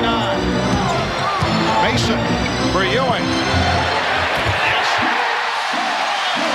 The Knicks 80 and the Bulls 69. And Ewing with 6 of his 15 here in the fourth quarter. Now Chicago spreading the floor, looking to get penetration to the basket. If covered, kick it out to Steve Kerr for some threes. Mason with the rebound and foul. And on a reacher, Bulls over the limit. So Mason is headed to the line. Well, Patrick Ewing left wide open. That play set up by Anthony Mason's penetration with some open floor as the Bulls starting to get more aggressive defensively and trying to come out and maybe get a flick and a steal. And that enabled Mason to get in the lane and draw Luke Longley. Patrick Ewing very comfortable with that 17, 18-foot jump shot. Foul on Pippen, his 4th. He is hearing the taunts from the crowd. Mason 3 of 5 from the line. Scottie Pippen only 6 of 22 shooting. He was just 7 of 21 in game 2, but he helped to ignite the Bulls in the fourth quarter. The Knicks by 13. It matches their biggest lead of the game. 5 minutes and 20 seconds to go in the fourth. Pippen for 3. Yes, that's his third from downtown, and the Knicks lead is now 10. Well, we talk about Tony Kukoc and what his absence means. Jordan, Pippen, Rodman having to play major minutes, and we'll have to see what happens with that tomorrow. But we got some basketball left here. Here's Anderson. There's a three-point attempt. Rodman with the rebound. Kerr passed on the three, hits the two. And the Knicks now lead 82-74. Timeout called by Jeff Van Gundy. So 5 unanswered for the Bulls. And the Knicks lead is now 8. All right, thank you, Brian. 4:44 remaining in the fourth quarter. And the Knicks with an 82-74 lead on the Bulls. Knicks with 2 timeouts left. Bulls with 3 and a 20. John Starks is back. His pass picked off by Michael Jordan. I think one of the reasons why Jeff Van Gundy has gone to the 3-guard setup with Ward, Harper, and Stark for better ball handling, and then John comes in and turns it over. You also have Mason in there on good ball handling. They're concerned about taking care of the basketball. Here's Pippen on the follow. So the Bulls with 7 unanswered points to bring it within 6. Charles Oakley getting set to return. Knicks led by 13 just a moment ago. The Knicks trying to get back into this series, down 2-0. Game 4 coming up here in New York tomorrow night. Harper, he has been way off. Another opportunity for the Bulls.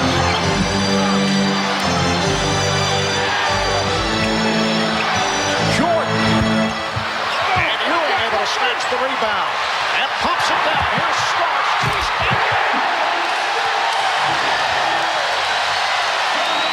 The Knicks 84 and the Bulls 76. Beautiful pass by Patrick Ewing. It looked like he missed up the opportunity to catch Stark streaking the other way, able to gather himself and deliver that pass on time. You can see the edge by the Knicks off the boards here this afternoon. That's been a big factor. Longley going to the second option. Nice move by Luke Longley, his 3rd field goal. And the Knicks lead again down to 6. 2 minutes, 45 seconds to go. Foul committed by Jordan. Phil Jackson does not like the call. He wanted an offensive foul on Ward.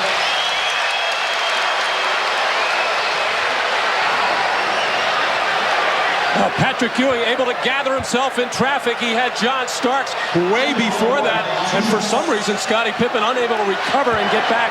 This has been a very physical game. People hitting everybody at every opportunity. But on a play down the other end, Steve Kerr trying to set a pick on John Starks, and John Starks getting all tangled up with Kerr and bopping him in the head. Charlie Ward, only a 68% free throw shooter during the regular season, missed on the first. He'll shoot another when we come back following the timeout. Thursday night, Mr. Robinson and the Spurs drew even with a mailman and the Jazz. With a series tied at 1, the all-important Game 3. The playoffs continue next on NBC. We have been discussing the Knicks' problems in the fourth quarter in games 1 and 2. Take a look. They've been outscored overall by the Bulls 48-36. The Bulls pulling out both games in the fourth quarter. See the Knicks shooting in those fourth quarters. 2 of 12 from downtown. The foul shooting has been off, but today a different story. They came out with confidence. They have shot 50%. The Bulls, though, with a rally, they're 9 of 15 from the field in this fourth quarter. And the Knicks lead 84-78 with 2:46 to go in the fourth. The Knicks did lead by as many as 13 with 5:20 left. Charlie Ward with a second free throw while he missed 2 critical foul shots. Well, taking care of the ball is so important for the Knicks. Also, defensive rebounding. The Bulls know how important. Whoa, Michael Jordan has Patrick Ewing wisely, I guess, let him go there and not giving the opportunity for the three-point play. It is down to 4 with much time remaining. Starks. Oh, what a shot by John Starks. was able to remain in the air. That was Jordan-like by Starks, and the Knicks lead by 6. Pippen. Ewing able to knock it aside, keeping it away from Kerr, but it will be Chicago ball. Well, actually, Charlie Ward picks off Derek Harper, and Michael takes care of the rest. You remember the dunk about 3 or 4 years ago. It looked like he was going to try that, but able to pull a Houdini and hang in the air and finish the play.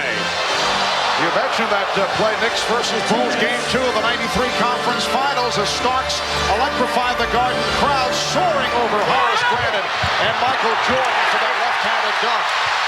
Ewing with the rebound.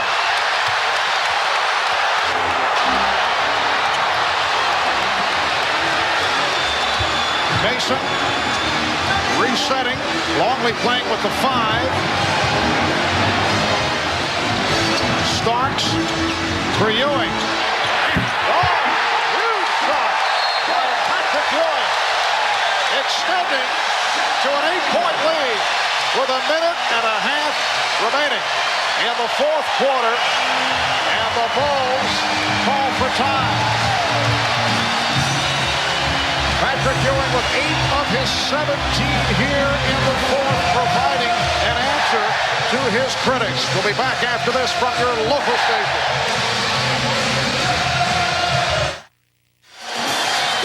Certainly a different scenario for this man, Patrick Ewing, turning it from the 4th quarter difficulties he had in games 1 and 2. 8 points, 8 of the 17 coming in the 4th quarter this afternoon. And a terrific job on the defensive boards as well. And there's been a lot of traffic under there. There always has been. Dennis Rodman around. Minute and a half to go, 4th quarter. The Knicks have an 8-point lead. Jordan for 3. Pippen with the save. Again, Jordan for 3. Michael Jordan from downtown cuts it to 5 with a minute 15 left. Bulls over the foul limit. Knicks have a foul to give. Bulls thought that Harper traveled. And a steal by Pippen, who was able to call for time. Or was it Harper? No, apparently Harper called for timeout. With a minute 7 to go in this 4th quarter. We'll be back in a moment.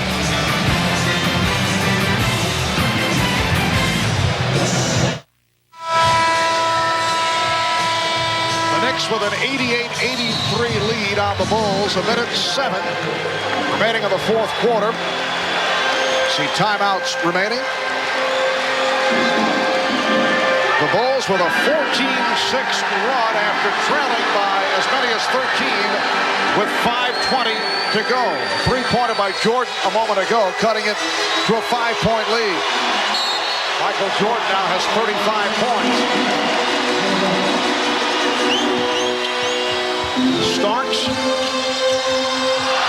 Picked off by Pippen. Another bad pass by Starks. Did not see Pippen. We're down to 50 seconds to go. Jordan trying to draw the foul, but able to hit.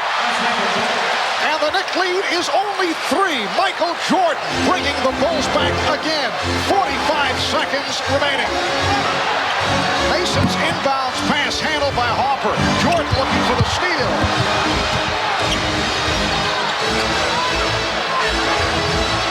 Shot clock at 15. Ewing for Oakley. Traveling violation on Oakley.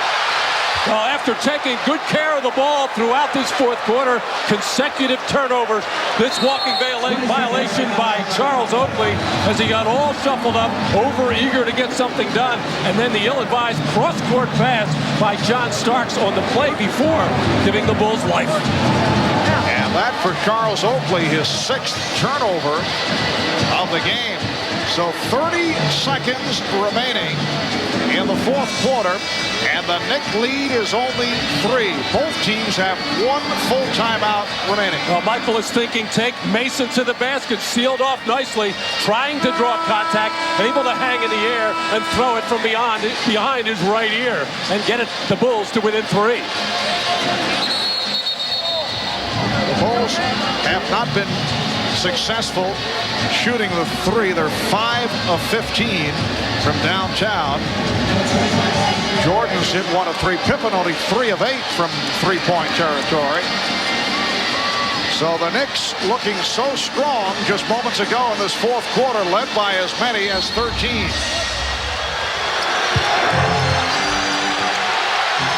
25 seconds to go. Jordan for 3 to tie it. He does! The Knicks and the Bulls are tied at 88. Timeout called by the Knicks with 19 and 4/10 seconds remaining. Michael Jordan has done it again. 40 points, 16 of the 40 here in the fourth. And remember, he was off to a slow start in the second half. I was just about to say, Marv, the Bulls don't necessarily need a 3 in this situation. If it shows up fine, as Michael just escaped with a dribble to get away from Derek Harper, who was in his face to challenge the shot. And it's almost as if Michael willed this thing in. It looked like it was too low, not enough trajectory, but just cleared the front rim. A 19-6 run by the Bulls over the last 5 minutes.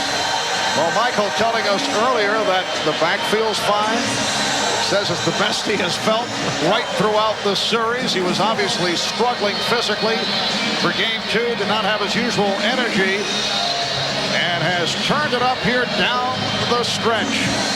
He has scored the Bulls' last 10 points of this fourth quarter. And Michael knew he was going to have to do more today with the absence of Tony Kukoc. I don't know if he knew he was going to have to do this much with his partner, Scottie Pippen, just having an awful shooting afternoon. 8 for 25 and 19 points. But Michael has somehow or other gotten the Bulls to even, and it's been the turnovers of New York that has let Chicago back in it. Well, the Knicks once again have self-destructed with some poor decisions. Couple of bad passes, a travel by Oakley, giving the Bulls extra opportunities. Now the crowd trying to get the Knicks going. It is their possession. They do not have any timeouts left. 19 and 4/10 seconds remaining in the fourth quarter, and for the Knicks it may be that the season comes down to this possession. Well, bread and butter for the New York when they need a basket. It's the two-man play with John Starks and Patrick Ewing. However, they have had some success with Mason going one-on-one against Rodman. In the one-on-one situation, you have a better chance of controlling the clock. And the Bulls are over the foul limit. 10 seconds to go. Starks fires. Chicago calling for time with 2 and 6/10 seconds left in regulation. So the Bulls will have a final possession with the game tied at 88. Well, it was the two-man game that the Knicks went to, but John Starks forcing things up there really didn't give the play a chance to develop to see whether Patrick Ewing could roll to the basket or pop open for the jump shot. And as both Starks and Ewing walked to the bench, Patrick Ewing nothing but glares for John Starks. He rushed this too strong. And the ball knocked out of bounds by Anthony Mason to give the Bulls the last shot opportunity with 2.6 to go in the fourth.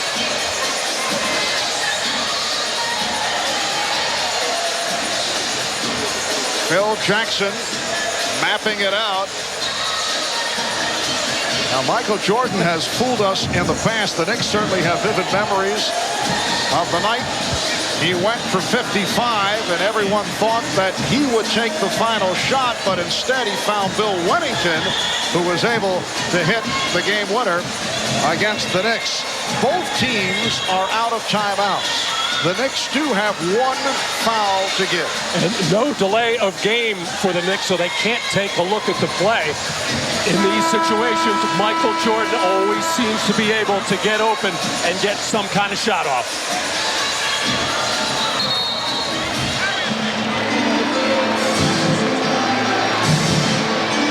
2 6/10 seconds remaining in regulation. Michael Jordan, who hit for 44 points in game 1 of the series, has 40. 16 coming in the 4th quarter. Pippen will inbound.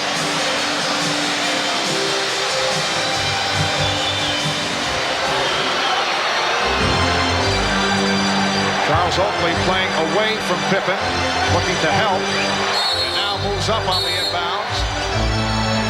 And there is that a delay? Yeah, that we were told that they were out of delays. Obviously, that was a mistake. So the obvious delay of game. To take a look at the play, they never really saw anything. And now Pippen able to loop it in. Jordan could not get to it. And we're headed to overtime. The Knicks and the Bulls are tied at 88. So this third of the best of 7 goes to OT. Back with the overtime in a moment.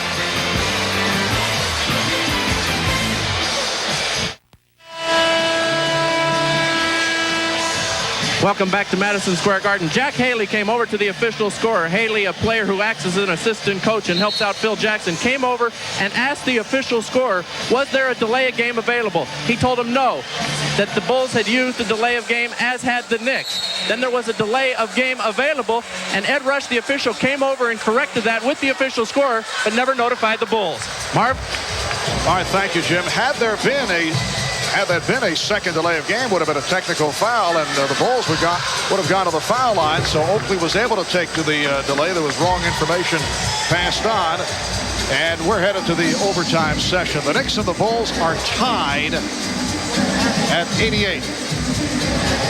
Michael Jordan leading the way with 40 points to the early score. Utah up by 1 over San Antonio, following the Knicks and the Bulls. We will bring you the San Antonio Spurs and the Utah Jazz in game 3 of that series. That series tied at 1 apiece.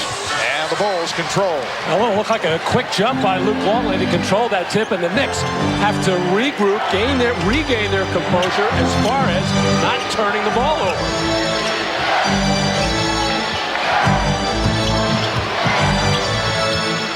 Luke Longley blocked by Patrick Ewing. Here is Hopper, and Ewing with the rebound. Starks met by Jordan. 5-minute overtime just underway. Game tied at 88. Starks takes lead by 2. Terrific execution by Starks and Ewing on that two-man play. Jordan played it well on a couple of sequences there, but John Starks stayed with it, and Patrick Ewing finally nailed Jordan to set John free. Starks has 25. He leads the Knicks. Now Jordan played by Hopper. But to back him in with a fadeaway. And Ewing could not get to it. Pippen does. Pippen for 3. Yes! Scottie Pippen once again opportunistic. For Pippen, his 4th from downtown. Although he has not shot well, he's had some important shots in the second half, and the Bulls lead by 1. A minute and a half gone by in overtime. Starks for 3.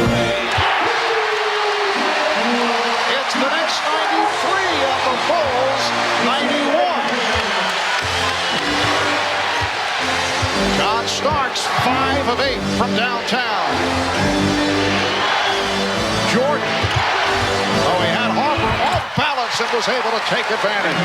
Jordan has 42, and the game is tied at 93. John Starks has the hot hand for New York right now. It'd be a good idea for them to try to set him free again. Knicks would love to foul out Luke Longley. And here's Jordan in a race. Nice play by Starks to break it up. Knocked the ball away, but called for the foul. Well, Derek Harper just having a nightmare from the field, 1 for 11, and then turning the ball over here, and the ball just thrown long and let Michael Jordan run under it, catch up, and he was just slapped on the wrist to prevent the easy basket. Jordan 8 of 11 at the line. 43 for Jordan, and the Bulls lead by 1. Knicks on a couple of occasions led by as many as 13. They had a 13-point lead in the fourth quarter, but the Bulls sparked by Jordan, able to come from behind. It is Chicago 95 and New York 93. 2:35 left in overtime. Mason. Played well by Rodman. Oakley. And foul.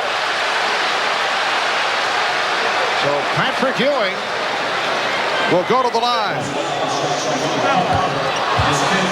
Foul is called on Ron Harper. That is number 5. Well, it's been an effective play with Mason isolating against Dennis Rodman. He's been able to beat him to the basket on a couple of occasions, or at least there's a miss by Patrick Ewing. He's been able to get into the lane, draw the defense, and that's what happened. That set Charles Oakley open to drive to the basket, draw the defense, and find Ewing.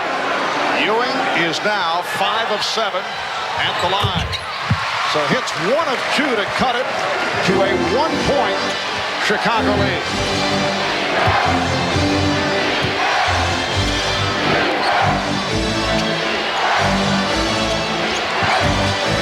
Jordan. And the follow. Michael Jordan with the follow to extend to a 3-point advantage. 46 points for Jordan. I don't know how he found the opening to get between Harper and Starks, but he did. Cuffed the ball, knew he was in trouble, and basically just threw it off the glass to himself.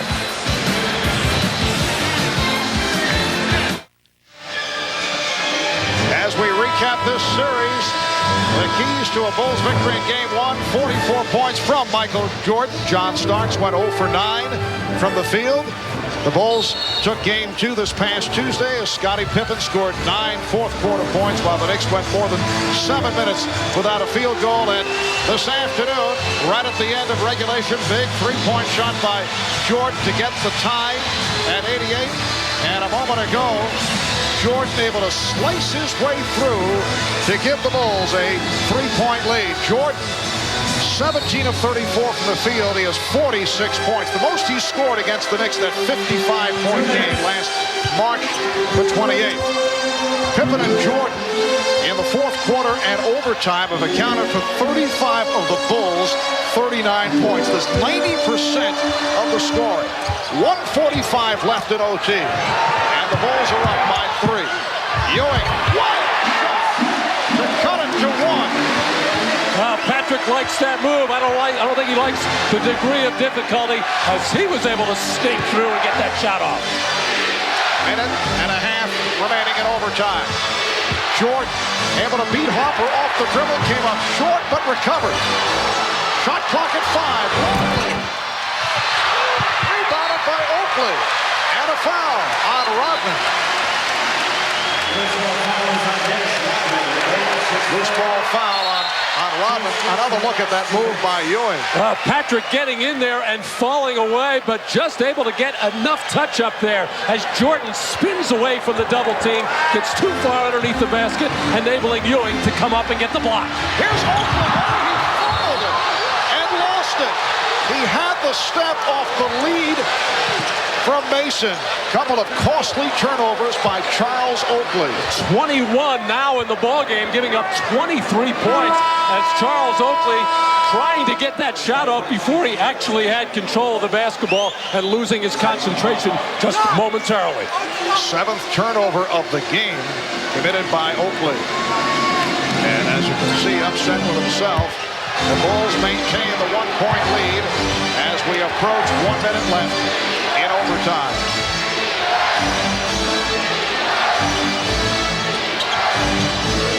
Longley finding an open Pippen to 3. And the rebound is taken by Oakley. 45 seconds to go in OT. Ewing shooting over Longley. It's the Knicks 98. The Bulls 97, and Phil Jackson calls for time. So Patrick Ewing with 22 points, and this afternoon 13 of the 22 have come after the third quarter. 37 and 9/10 seconds to go in overtime. Well, Patrick looked like he was in trouble, fumbled the ball, challenged by Longley, but able to keep his eye on the rim and get the follow through and the finish. One more time, Ewing able to get it over the outstretched arm of Luke Longley.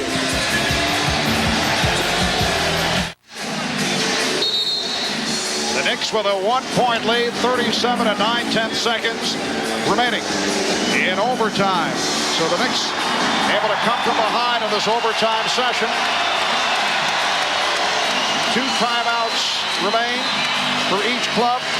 Patrick Ewing, 8 in the fourth, 5 in the overtime, turning it around from the performances in games 1 and 2 of this series. Ewing has played 44 minutes. Mason has gone 48 minutes. Jordan has played 50 minutes. Rodman has gone 52 minutes. Harper got picked off, trying to guard Jordan. Oakley knocked it away. Starks off the steal. And a whistle. The official, Joe DeRosa, stopping the play and walking over to the scorer's table.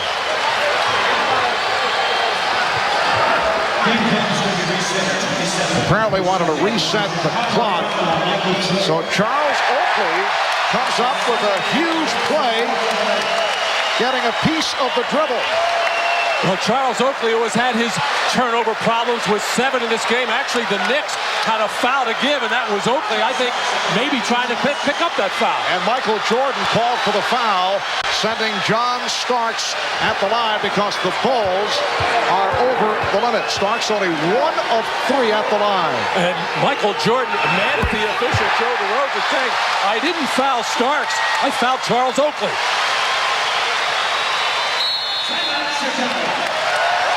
Bulls take a timeout. The Knicks now lead by 2. 27 and 3/10 seconds remaining in overtime.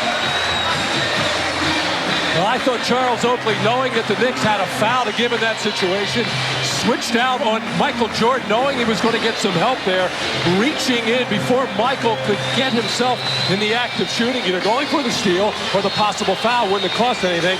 And that's Michael Jordan telling the official that it should be Charles Oakley on the free throw line rather than John Starks.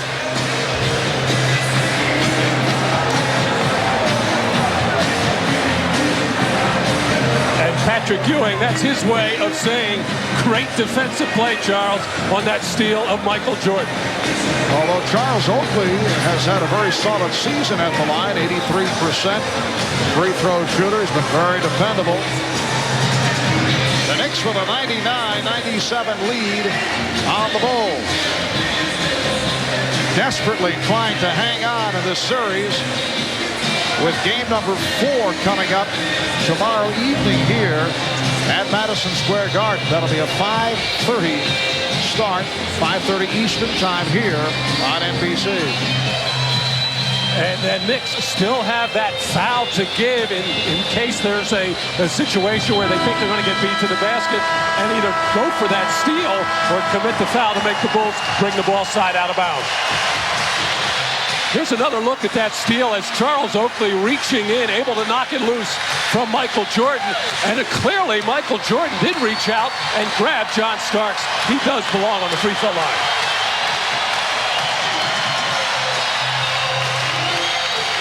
Matt, are you losing your voice here in overtime? You're going to be all right for tomorrow? I'm in good shape.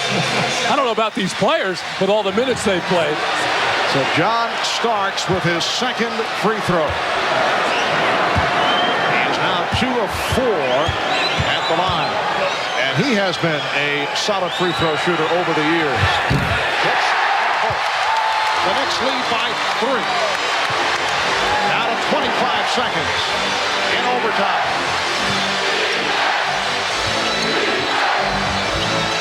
Jordan is hit from behind. Derek Harper.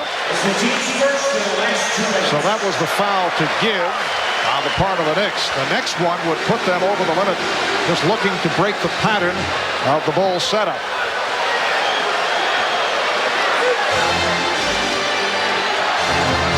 Bulls down by 3. They go for the 2 as they found Scottie Pippen by himself. It brings it to a 1-point ball game. 13 seconds to go. Mason with the inbounds for Oakley, who is immediately hit by Rodman. So now Oakley will go to the line. He is 3 of 4 at the free throw line. And as I said a moment ago, 83% for the season. Well, you see the Bulls not rushing things, not just taking the 3 because they were down 3. They would have taken it if it was there, but getting the easy 2 and then put a team that, as a team, has been struggling from the free throw line at about 64% in these playoffs. And you see 21 of 31 here today. 11 and 3/10 seconds remaining. The Knicks lead is 2.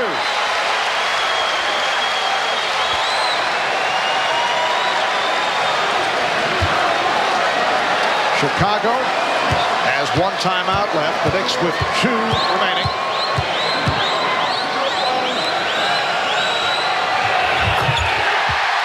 Little leg kick by Oakley to help that shot follow through. The Knicks lead by 3 and the Bulls take a timeout.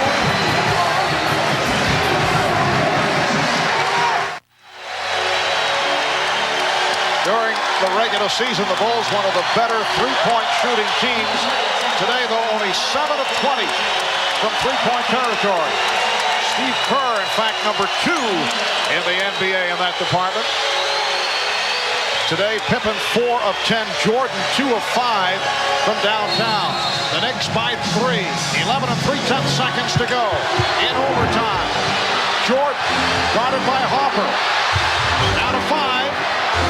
There's Pippen, looking for the shot, gets it. And the Knicks have defeated the Bulls in overtime.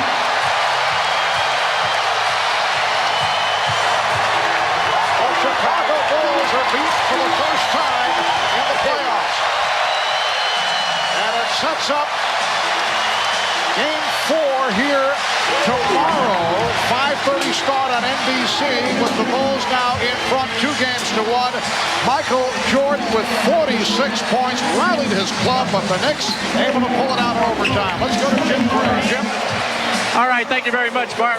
Patrick, you had only 3 points in the fourth quarter in the first 2 games. Today, in the fourth quarter in overtime, 13 points of your 22. What changed things for you today? Well, the only thing that changed is the guys was going to me. You know, I wanted the ball, I demanded it, and the guys was get me the ball, and I was just trying to make my move. Like I said before, I don't think they can check me one-on-one, and if they don't, I'm going to try to make them pay. You had an 8-point lead with 1:30 left.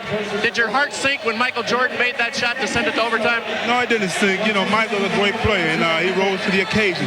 We had to come out and rise to the occasion ourselves, and I thought that we did that. Patrick, who do back-to-back games benefit? Well, it's going to benefit us. We won the game, so we're feeling good. We're going to come back tomorrow and try to get that one, too. Patrick, thank you. Congratulations. Back to you, Marv. All right, Jim, it was a classic here at Madison Square Garden. Again, the final in overtime. The Knicks over the Bulls, 102-99. Jordan with 46, but the Knicks able to pull it out 2-1. Bulls in front.